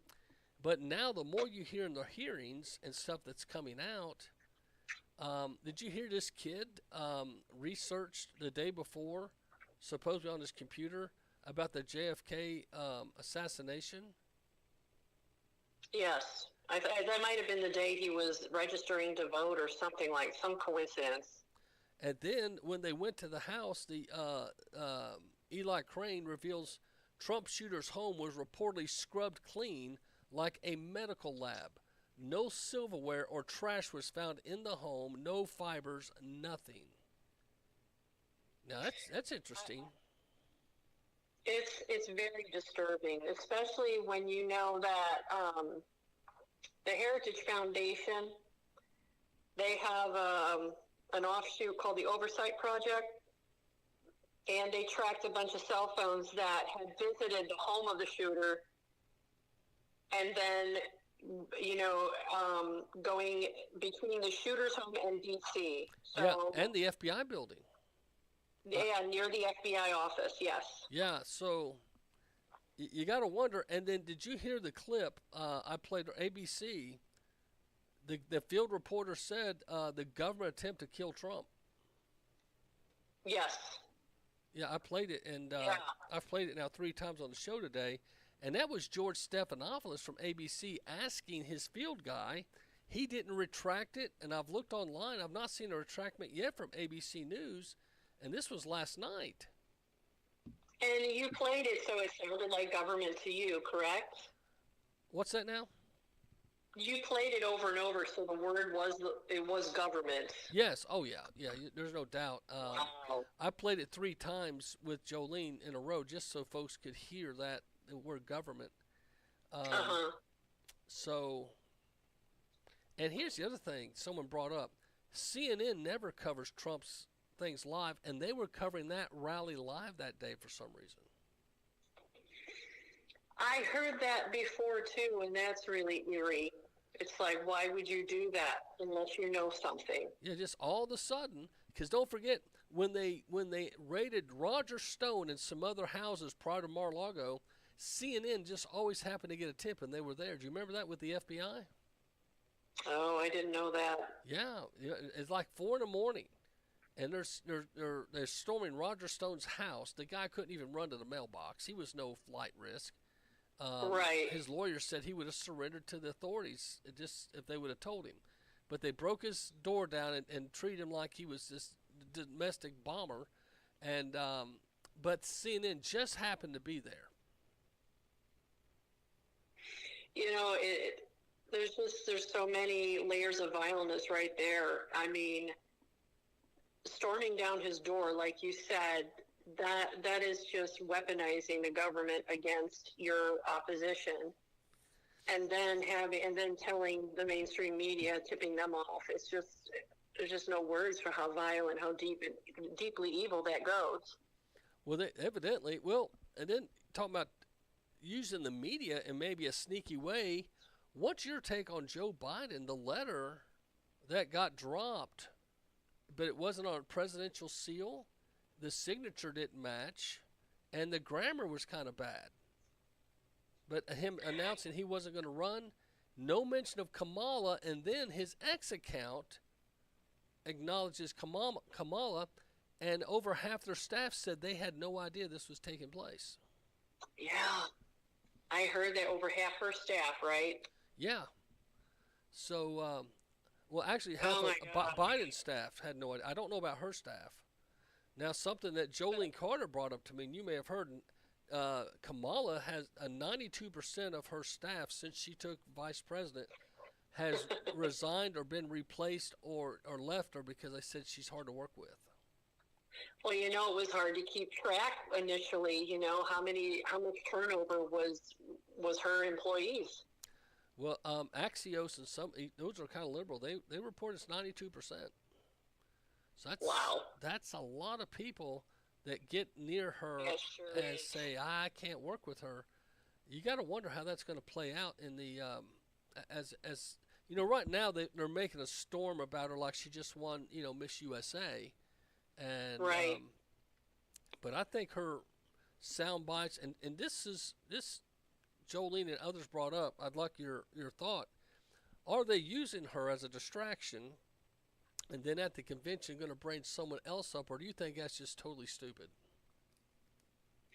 I don't know. I heard an opinion somewhere else on social media that, if her numbers aren't doing well, quote unquote, and they may start, switch her out at the DNC or somewhere around there. Well, the people on the streets, when they're polling, these are Democrats, by the way, they're not happy with because they felt like they didn't get a primary. And their main reason why is because, hey, we're coalescing around Joe Biden. He's the only one that can beat Donald Trump. And up to 10 days ago, he was saying that. And then all of a sudden, he steps away from the race by a letter and a X post. Yeah, not even an official. And for 5 days, he goes into hiding. And by the way, people thought he was dead. And no one's seen Jill or Hunter either. Oh, that's true. You got to wonder, did the whole family, what's the show that says need to take him to the train station?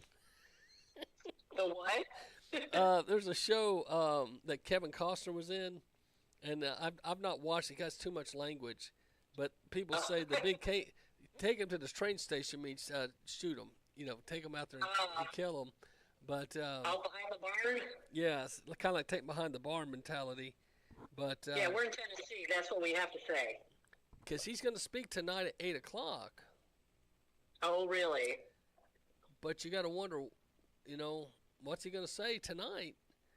But here's another theory is that he didn't want to step down since they made him. He then endorses Kamala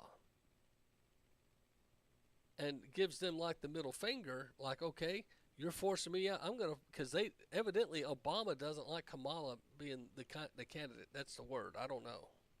Oh, interesting. And did you hear Schumer and Hakeem Jeffries finally endorsed her? Well, when Schumer did, he starts clapping, and nobody, the whole liberal media, nobody clapped with him.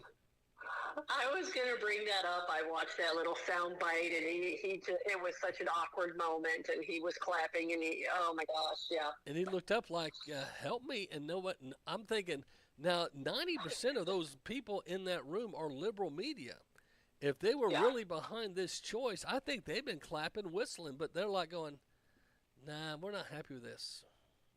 I know, isn't that something? Because they'd all be like trained horses, show horses doing just clapping and going along with everything, but they did not.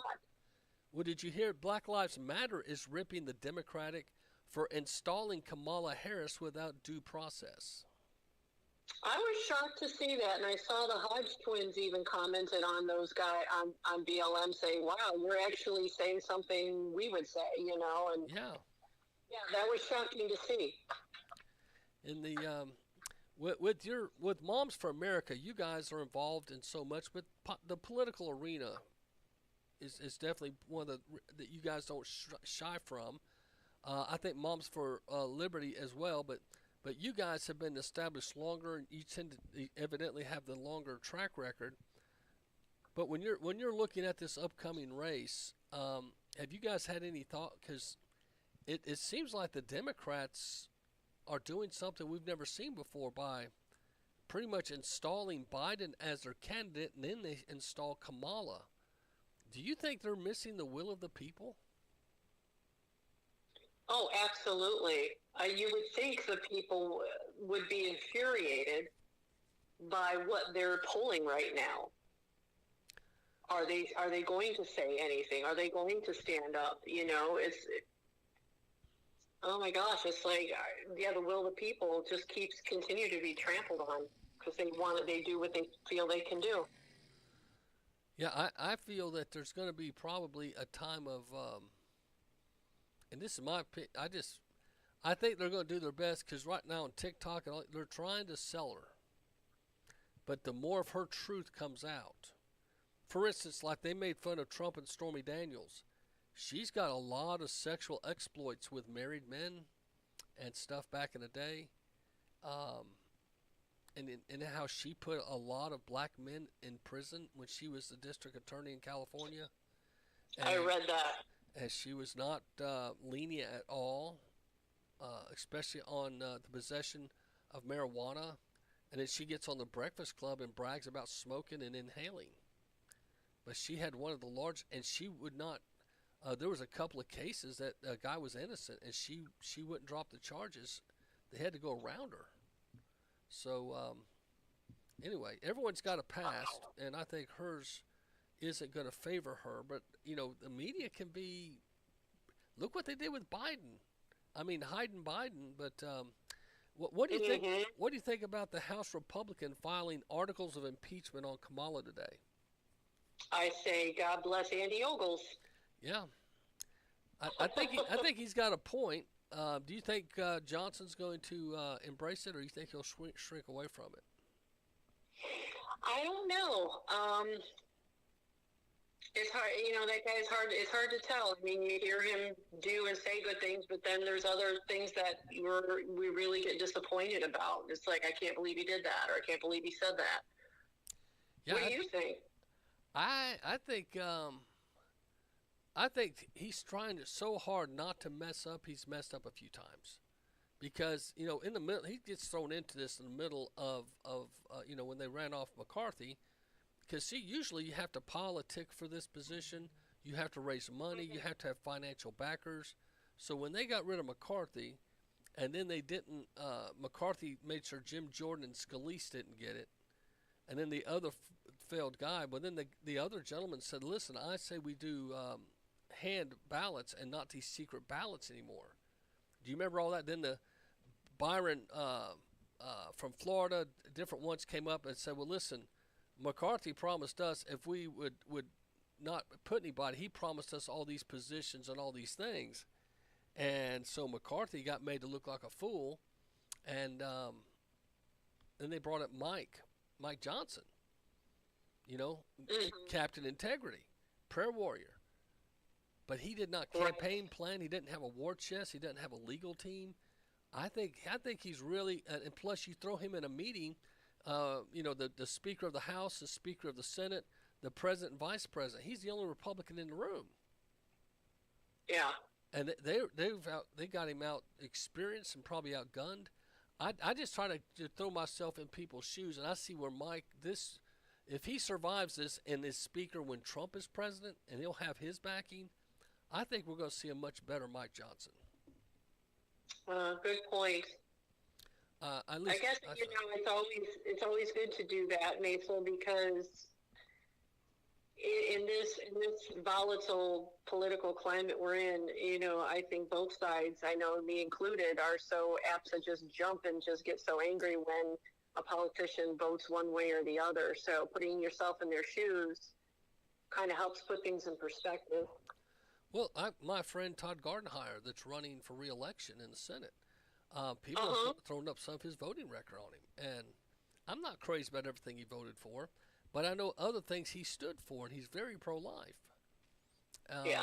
You know, now the guy out in Red Bank, his wife's in Moms for Liberty.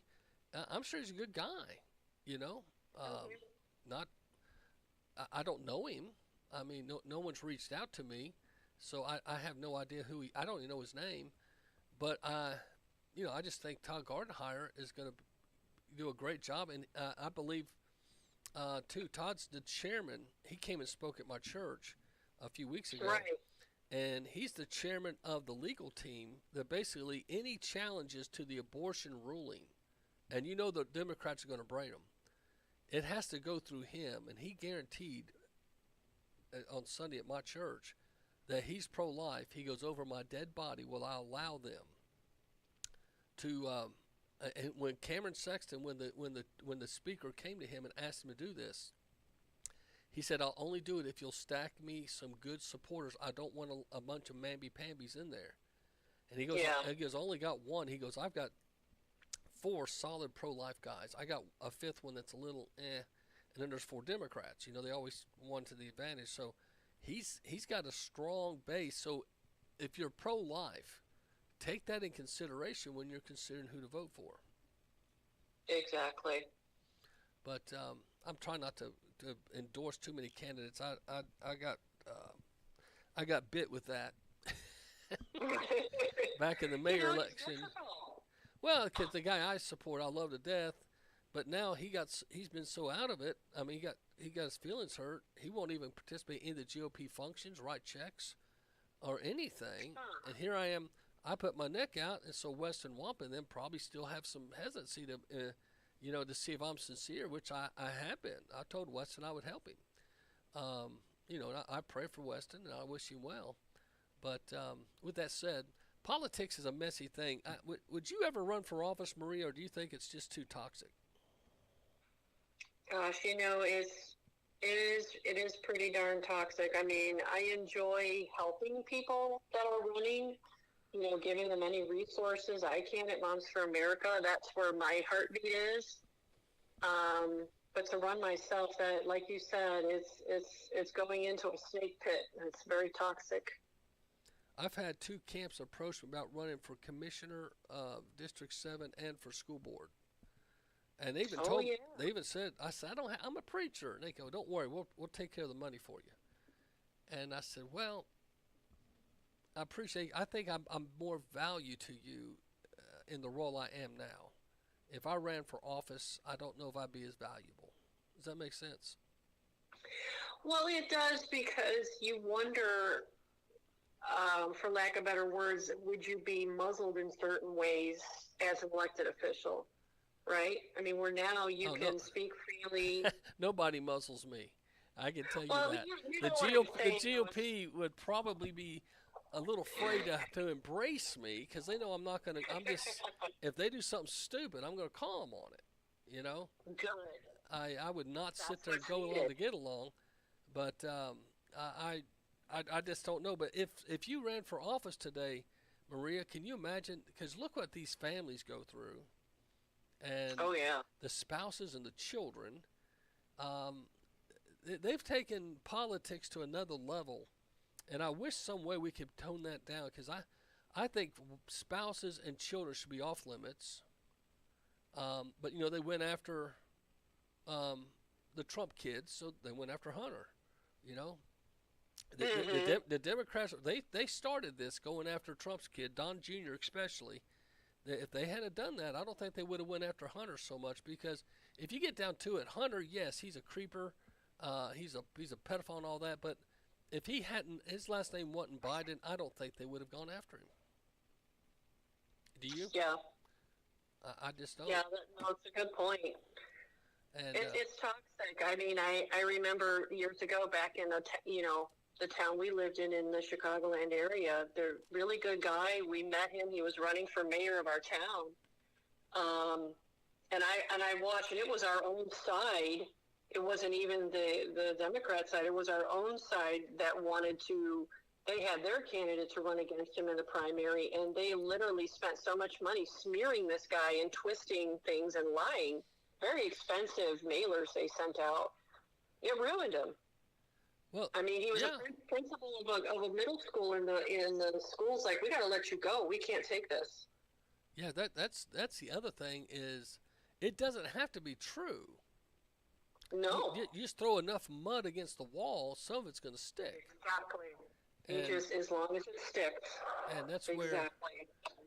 But I have thought if I'm like near retirement age, you know, I wouldn't mind maybe running for a local office just to in a way that I know I could be a help. I would love to be in politics because I enjoy the strategy, the planning, the networking.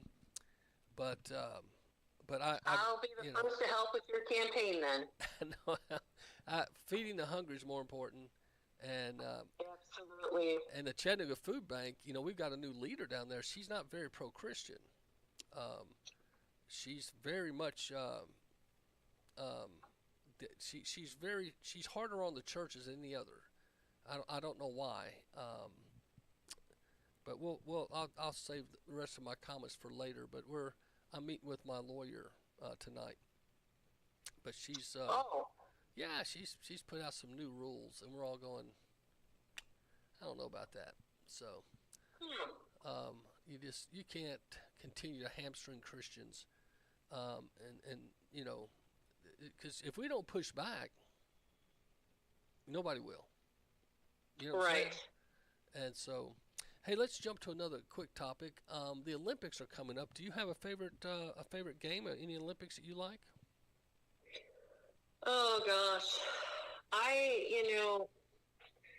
when I see what's happened, and I see, I don't know, the Olympics has just turned me off recently. Well, I won't be watching the basketball for sure because I'm sure you're like me. Caitlin Clark got hosed, and then especially her and Angel Reese did as well as they did and beat this supposed Olympic stacked team. That told me right there, you know. But I'm glad they beat them. They were up by 20 points at one point. But my wife likes the gymnastics. That's her favorite. I used to watch that years ago. Yeah, that would have been my favorite. Yeah, Jolene said that's her favorite. Yeah, every now and then I would watch the sniper, or maybe the deadlifting and some of that different stuff. But you know the one thing they did, they kept women only in women's sports. Did you notice? I thought this might be the year they would bring in transgenders, but I was wondering. But the Olympic Committee, kept that guy off. You know, the women team, and Riley said, we'll all step away. If you put him on the team, we've all agreed we'll all walk away. And Riley Gaines said that? Yeah, Riley Gaines said that. And when they sent that statement to the commissioners, they finally told Leah Thomas, a.k.a. Dude, hey, you need to go swim with the boys. Right. But I think he was 149th in the males. 249th in the male swims. Which is why he discovered he was a woman, yeah. Right? Oh, yeah. But, he dates a girl. Oh, I'm not surprised. So he only does this for props. And they said when he's in his private life, he acts like a guy. He doesn't wear dresses or anything. He just gets off on wearing a female bathing suit and got his little he's got his little 15 minutes of fame, but he's got to live with this the rest of his life. Yeah. I mean, he's, any guy that does this is a radical leftist, useful idiot, right? I mean, they know what they're doing. Well, the kid in Texas that just broke some track record for girls in track or whatever, and he didn't even try to dress like a girl. He looked like a dude in a girl's race. He didn't. He just. I'm thinking, he's just trying to get some attention. And the guy that's entered and did the deadlifting, and now set a new world's record in women's deadlifting, didn't even try to look like a girl. I mean, this is everybody that weak that they're not going to stand up and say this is wrong and walk, and threaten to walk away from the sport altogether? I don't understand why the women don't. Why are liberal women not in arms over this, saying this is wrong? What happened to the song, I Am Woman, Hear Me Roar, with numbers too big to ignore? I don't know. I mean, we had a press conference in D.C. 2 summers ago saying, protecting women's sports, and we had athletes from all over the country that came, and we actually had one Democratic one that came. Wow. Yeah. The interesting thing about our voting system, you can still vote in private. Not everyone really knows your vote. I guess if they really want to know, they can find out. But that's what gives me hope that Trump's going to be okay. Some people still, I think, are afraid to acknowledge him. But more and more are coming out, and saying, hey, like the Hulkster and, several Hollywood actors and singers now are coming out. And they're saying, hey, I'm tired of being bullied. I love my country, and that's okay if I want to vote for Donald Trump. I know. Right after the assassination, I went grocery shopping in my Trump hat and T-shirt, and I made a couple brand new friends. Oh, well, you always sport that stuff pretty good. That's one of your gifts. Sporting the Patriot. We need to have a Maria line. Yeah. I like that. Well, I was looking at the Federalist. It says Kamala can't win on policy or performance, so the media will make it a campaign of race. Absolutely. They've kind of already started that, haven't they? Oh, I'm sure. And what else are they going to use? Well, and I got to ask you this. What about her border stance? Axios had to come out today and says Harris border confusion haunts her new campaign. But the main reason they did that was because that lady for Axios tried to act like that the Republicans dubbed her with the border czar and Biden never meant it. Well, it says here, caught red-handed, Axios writer claims that Kamala Harris was never named border czar backfires spectacularly after X-users discover what she wrote 3 years ago, even though she erased it off her social media. Oh, the beauty of screenshots. Oh, yeah. Yeah, so she just, I guess, liberals just, they don't think the rules apply to them. No. But do you think, and someone challenged this on Facebook, can you name 3 things that Biden and Harris have done that you could say is a success? Can you open-mindedly, is there anything they did that's been a success? Other than successfully brainwashed people into thinking they're great, I can't. I mean, I can think of so many things they ruined. Well, see, back when Obama was, I could give Obama a couple of credits. One, he got the college playoffs because, he's the one that said, hey, these bowl games and not knowing really who won. Obama really pushed that. So we got a playoff system. Obama helped push that. Secondly, they helped with healthy lunches at school. That's one thing him and Michelle did. That. And then third, his Obamacare, that kids can stay on your plan till they're 26. Right. See, there's 3 things I found that Obama did that I can say, hey, way to go, Obama, good job.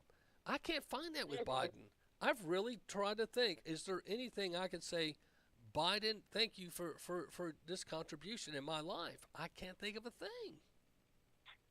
No, I can't think of a thing, and I would like to, the ones that are saying I'm with her, with Kamala, I was going to start putting together a document of the things she has horribly done and just be like, you're with that then if you're with her. What? Like the border. Yeah, that's what I thought. Is there something that maybe Kamala's done, to be fair, that I could say, good job. Outside, she's got an incredible laugh, because laughing's contagious. And so she's probably she probably had to laugh to keep from crying some, but I don't know anything that she's done. Saying anything stupid like her word salads. Yeah. So I'm just going, when it comes down in a few months after all this glitz and glam that the media's going to try to do, I think they're going to have to say, what has she done? Yeah. Except help cover up that we had a paraplegic, not paraplegic, a vegetable state guy in office who was, non-functioning. And so is Moms for America, do you guys, because you're mothers and it's a female organization, do you have many Democrats in there? Not at all. I think, the only one I can think of is that lady that came to the press conference, this female athlete who was a Democrat. We're all conservative, God-loving, God-fearing, country-loving, conservative mamas. Well, that's what I was wondering, if you ever had any Democrats that said, I don't agree with everything, but I like this or that, and so I just didn't know because there are some Democrats that love America. Yeah, and maybe those conversations, maybe my president has had those, because she travels the country all the time, so I'm sure she's had conversations like that. Well, Moms for America is teaming up with Tucker Carlson, and you guys are going to be going or joining him on tour. Has that already began? No, it's so exciting. We're still in the planning phases, but we kick off September 4th, and I found out which events that I'll be on tour with. I'm bringing the hubby with me. Mr. Mark. Yeah. Is he doing better from his surgery or procedure? Yeah, it's better, but he's still in quite a bit of pain, so we're working on getting some physical therapy, so hoping that'll help. Wow. Well, tell him we are praying with him. Thank you. Is there anything else Moms for America got going we need to announce? Well, a really helpful webinar we just hosted the other day. I really think a lot of parents would love to see this webinar. I know it's already happened, but we'll be putting it on our website, momsforamerica.us. And you can find it under webinars on demand. Now, it's going to take a few days to load because we need to clean up the video, but we had our Dr. Kelly Coles, and then we had Karen England, two powerhouses. Karen England is president of Take Back the Classroom. Both ladies discuss how to get rid of the pornographic books out of your school classrooms and your libraries. So they are incredible, two incredible ladies. One's from Moms for America, the other one's from Take Back the Classroom. And it's an incredible webinar because a lot of parents all over the country just can't believe the filth that the schools and the public libraries are allowing. Well, that's something that again, Moms for America, if you're a patriotic lady, I encourage you, join a chapter near you or start one. Because the Mama Bears Uniting, that I believe you guys helped make a difference, and especially pushing back on the Biden agenda. Because if you guys hadn't gone to these school boards and done some of the things you did, I think we'd have been in worse shape than we are now. Well, thank you. I mean, we try at so many different levels, whether it's trying to educate the moms on who they're looking at, their candidates, from the congressional report card we put out, to helping them run for school board, and then to have roundtables in D.C. about current legislation that is being voted on. So we definitely try at every level to help the mothers. Well, Jolene just sent this. A federal judge in Florida has denied ABC News and George Stephanopoulos' motion to dismiss Trump defamation lawsuit. Stephanopoulos stated multiple times on air that Trump had been found liable for rape, which is false, and so they are going to court. And Jolene sent this as well. This is interesting. If Kamala Harris is the Democratic nominee, that means she would preside over the counting of electoral college votes because she's still the sitting VP. She would be certifying her own election as president, or she'll choose not to if she loses. Wow. Because, Mike Pence went on the record saying that, hey, he didn't have but he did have, and there was precedent for calling for a recount. He just, Mike Pence, we found out he's just not our friend in the conservative world. He was a rhino. But what do you think about that, Jolene? That's a good point. If she's VP, and say the election's close, I wonder. That is complete conflict of interest. but look what Katie Hobbs did in Arizona. Yeah. And Kemp did in Georgia. Kemp did it in Georgia. He was Secretary of State when he ran for governor. And he was counting the ballots in Georgia just like Hobbs did in Arizona. Yeah. So well, the way they run all over with just running over the Constitution, I could see it happening, I guess, because they seem to be able to get away with a lot. I find it interesting how they've just got so much legal maneuvering and to protect their evil, their unconstitutional behavior. But then when you try to use the Constitution or act in the civil boundaries we were given, they've become masters of knowing how to make that actually be a problem for us.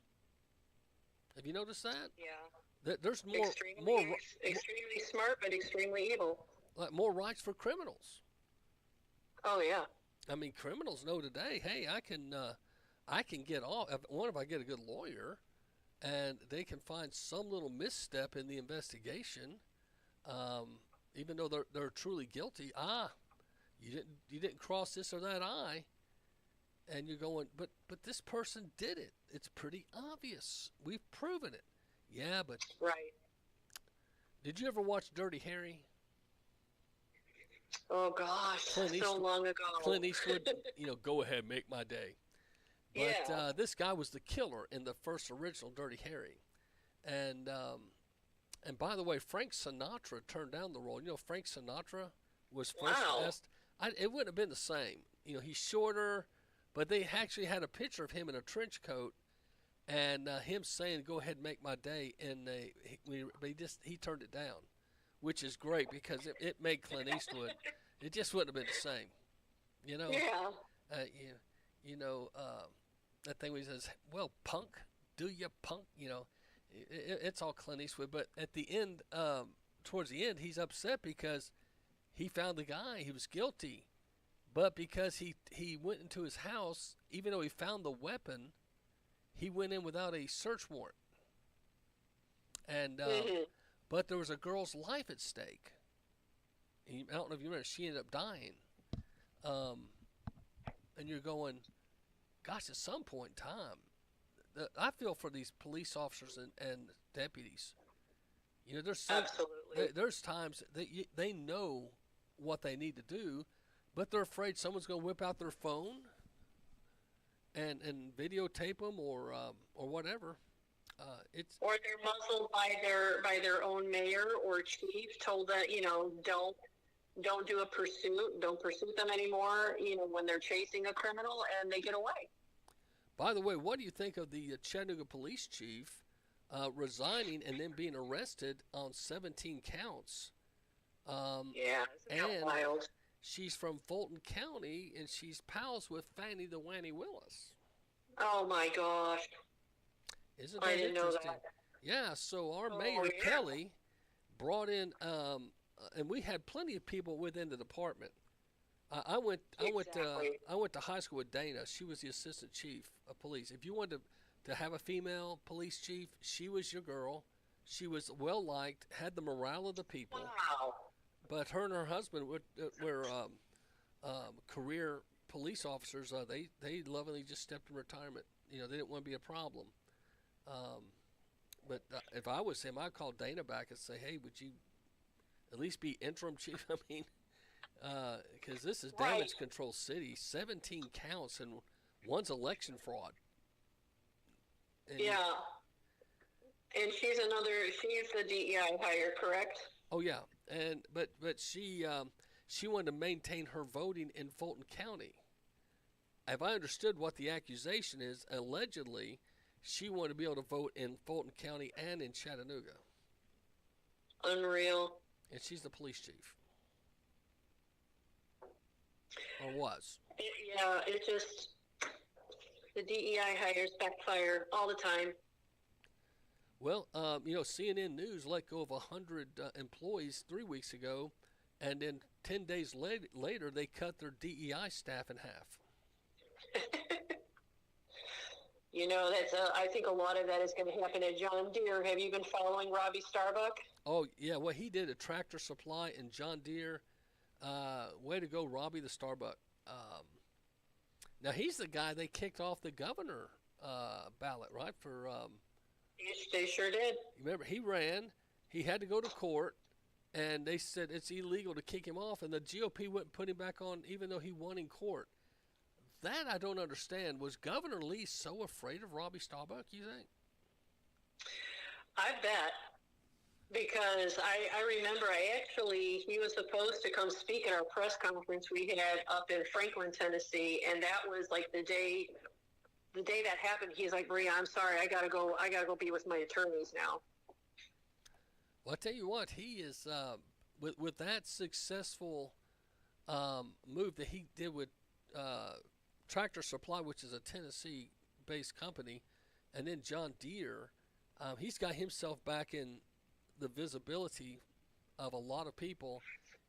He would be a good one to run, maybe in the near future.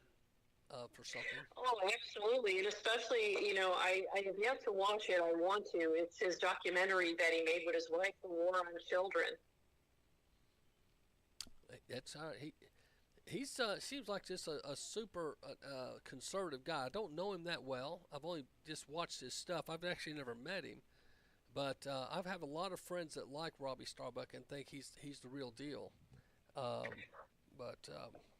I believe so. I mean, I've only texted him a little bit, but we do know Moms for America knows his wife. Landon has been on our podcast. They're a really solid couple. Landon's his wife, right? Yes. Yeah. And, well, in closing, I got to ask, are you going to be tuning in tonight at 8 p.m. to hear Joe Biden from the Oval Office? Yeah, why not? It'll be entertaining. I just wonder, because didn't they say that's when they try to put him to bed? They try to keep his schedule 8 to 10? I mean, 10 in the morning to 8? Doesn't he get his ice cream too? Yeah, I mean, well, I don't know if you heard this. It's kind of cruel and unusual torture. But when Jill gets mad at him, she does things. And one thing she does, she takes him to Baskin Robbins, and there's 31 flavors, and tells him he has to choose his favorite. And he has a tough time with that. But I bet he is that he's going to go down, even though they're trying to make him sound like a Greek god. In 5 to 10 years, once the minutia settles, he's going to be so mocked.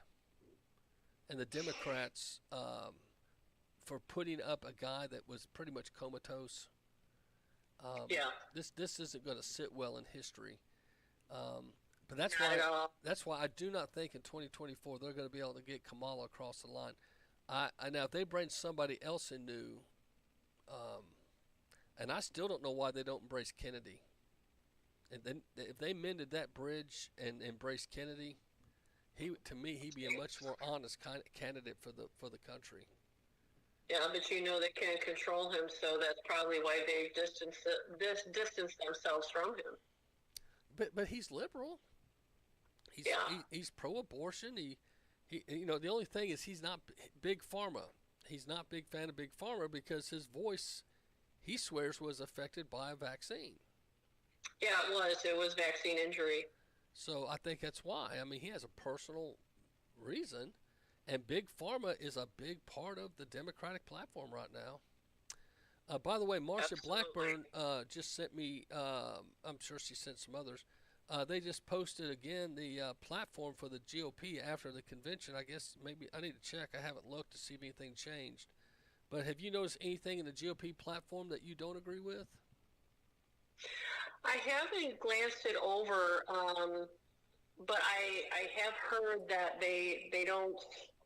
I don't think they touch upon abortion or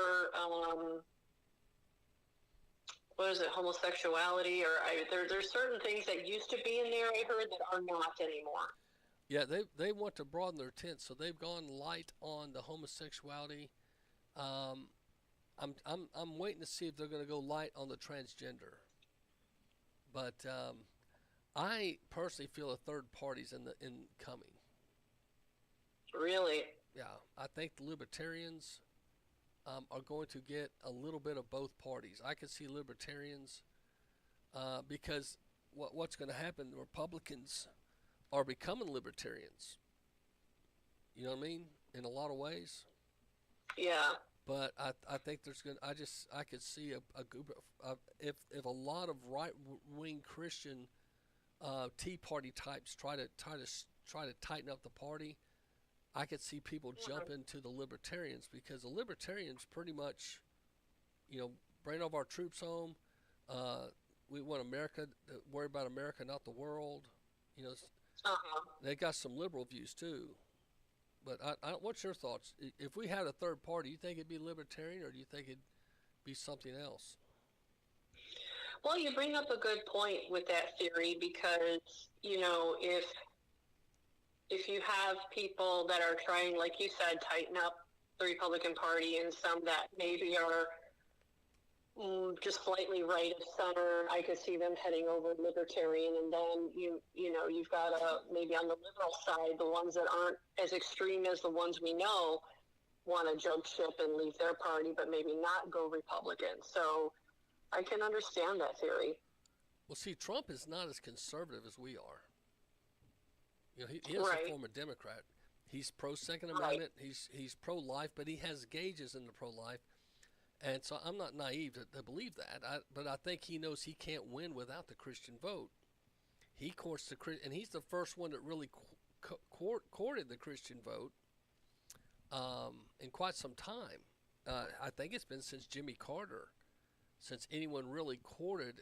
Now, Bill Clinton and Al Gore are both Southern Baptists back in the day. They kind of did it, but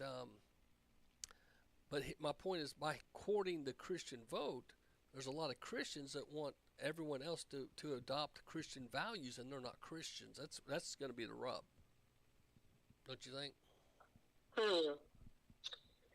Well, you mean they want Trump to adopt Christian values?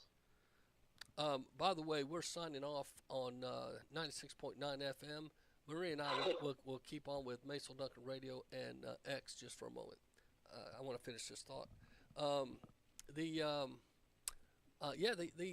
Christian tent, the Christian mentality, which I am. We believe the Bible. Right. So here's the thing: a lot of Christians have just bit their tongue on the issues of homosexuality, transgenderism, and some of the other things.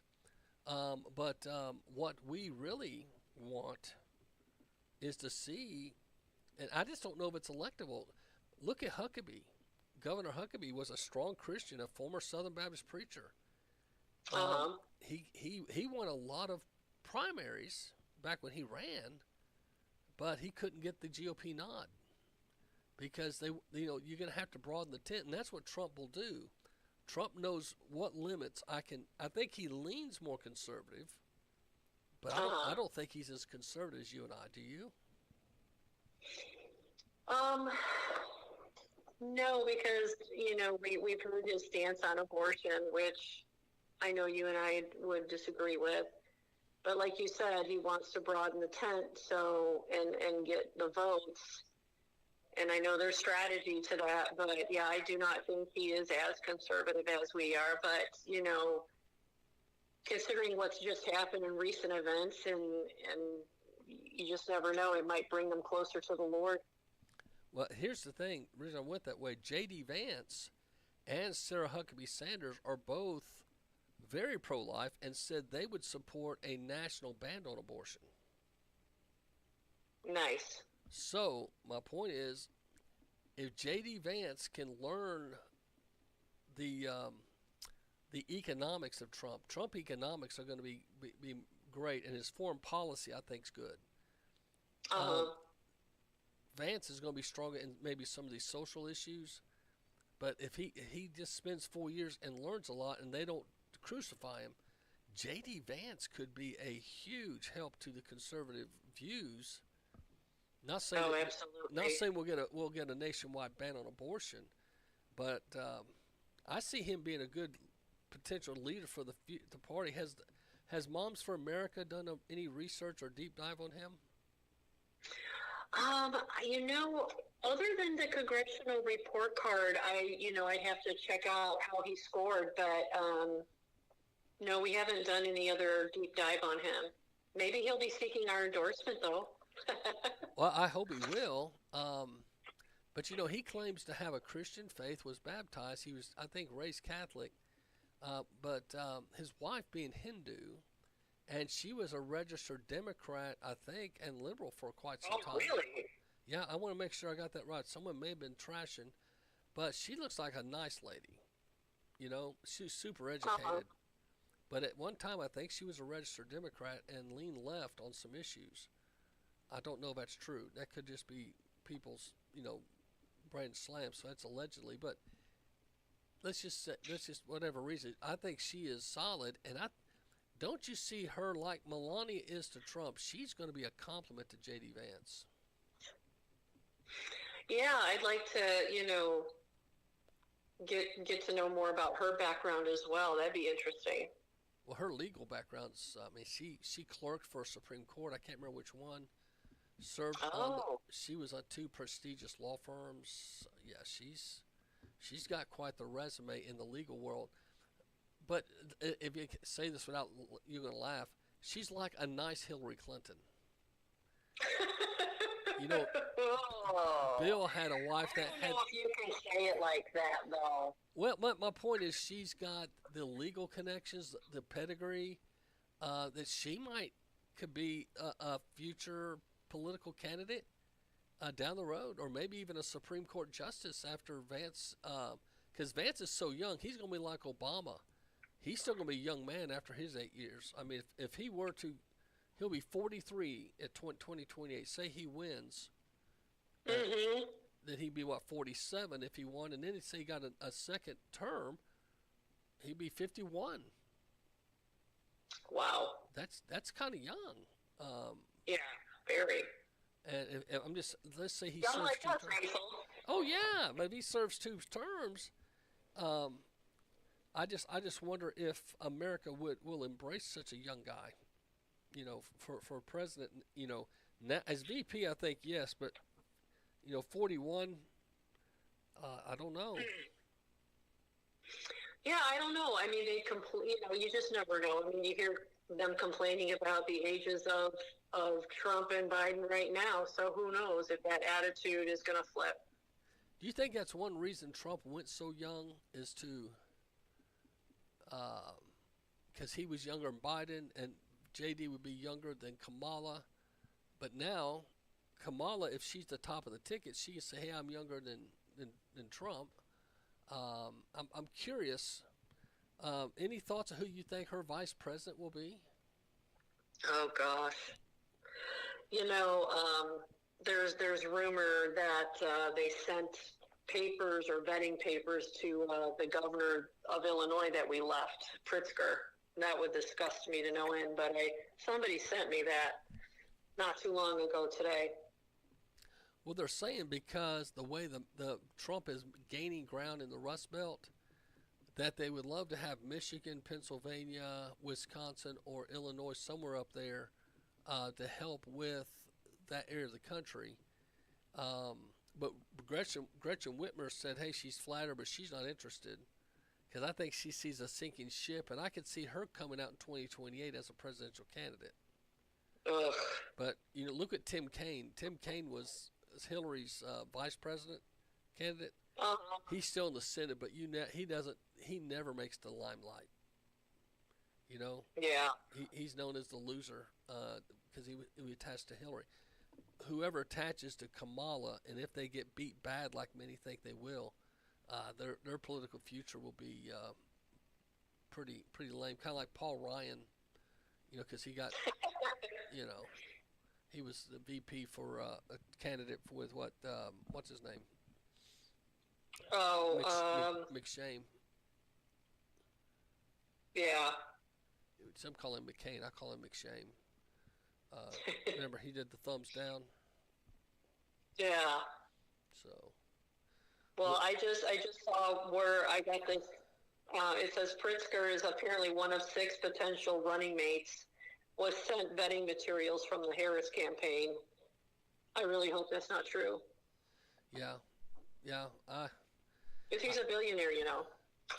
Well, most of these politicians are. I mean, you know, because you're going, you know, these folks run. You know, they don't run to serve us; they run to serve themselves. Oh yeah. Because the financial benefit for them and their family in the future. Right. There's no doubt. There's very few Josh Hawleys out there, but not many. Well, I guess we better wrap it up. But thanks for being on, and my ex and my Rumble people. I either go start early, or I stay a little late sometimes, and just do some chit chatting, because Facebook doesn't like me to do this. But we're technically still on Facebook too, so we'll see. We'll see what the little, you know, when I turn on my Facebook, before I even push active, I'll have anywhere 7 to 12 viewers. I'm going, how? Oh, wow. I've not even pushed live yet. How do I have that? It's got to be fact checkers. Do you think? Oh, I didn't even think of that. Well, I mean, because it says you got 12, or sometimes it's 7 viewers. I'm going, I've not even pushed live yet. Crazy. Interesting. Yes, creepy, but interesting. I get all these supposed generals wanting to befriend me now, and I'm like going, yeah, right. Like generals of America serving in Germany want to be on my page. I'm not stupid. So. Right. Yeah, I get those too. I'm like, yeah, Well, it's kind of like there's some sexy young girl will send you a friend request, and you can look at the, going, no way. I'm 59. Pot-bellied, no way. But they, you know what I mean? It's these phishing scams. Oh gosh! And I guess all the time. The FBI issued a report. Be careful if you're a political conservative. Russia uses these phishing scams with these fake accounts to get in your, to get to know who you are and your people that you hang. But oh yeah. Well, yeah, it happens a lot. Well, I guess we better sign it off here. But thanks, Maria, for being on the show, and I appreciate you. Thank you. Appreciate you, Macil. We'll talk soon. Bye-bye. Okay, bye-bye. That's Maria Wagner. She is Moms for America, and very strong in her faith. And she's from Chicago, Illinois, moved to Chattanooga with her husband, Mark. And she's one of the national leaders. When they do an event, they fly Maria all over. She's been to Mar-a-Lago like 5-6 times. She's been to D.C. multiple times, and she's met quite the group of people. We're hoping to get the studio. This is my new studio, to where I can have her back in studio in the near future. But anyway, we're about to take off. I want to remind you that the House Republicans filed articles of impeachment. A House Republican has filed articles of impeachment against Vice President and now presidential candidate Kamala Harris. Tennessee Congressman Andy Ogles has filed 2 articles, one accusing Harris of refusing to uphold U.S. immigration law, and the other for breaching public trust over what he calls misleading Americans by hiding the truth about President Biden's physical and cognitive well-being. It aligns with growing Republican sentiment that Harris knew Biden's mental state was allegedly in decline well before the presidential debate, which threw Biden's cognitive health into the spotlight. There are now demands from Republicans for Harris and the cabinet to invoke the 25th Amendment to remove Biden from office. The other article of impeachment centers on her handling of the border crisis. Early on in his administration, President Biden appointed Harris to deal with the root causes of immigration. In the months to follow, record migrant crossings were recorded. And that's just a fact, Jack. She's tried to run from it. I want to play this again on the way out in case someone's just joining us, that ABC News claims that the government tried to kill Donald Trump. See if you can tell myself. Check this out. Police body cam video and warning to our family at home. What you're about to see may be disturbing. This morning, Chief Justice Correspondent Pierre Thomas starts us off from Washington. Good morning, Pierre. George, good morning. Our audience is about to see the frantic seconds in the moments after the government tried to kill former President Trump. It's all caught on police body cam video and warning to our family at home. Did you hear that? The government trying to kill President Trump. I'll be back tomorrow, my friends. God bless. Godspeed. Split you with a teeter. Gonna lick you, spit you, itch you like a skeeter. Gonna run the bases at the races, sweaty faces, no meter. Throw me that heater. I'm a baseball player, an American man, home of the free, in a God blessed land. I can step to the plate, crack it off the field, make America great till you're all red pilled. Take that Cracker Jack, where you at, where you at? In the sun in your eyes, surprise, surprise, blue skies. Gloves closed, running home, ET phone, air zone. No meter, throw me that heater. I'm a baseball player, an American man, home of the free, in a God blessed land. I can step to the plate, crack it off the field, make America great till you're all red pilled. Faces loaded, time imploded, gloves are folded, I'm here, yup, yup.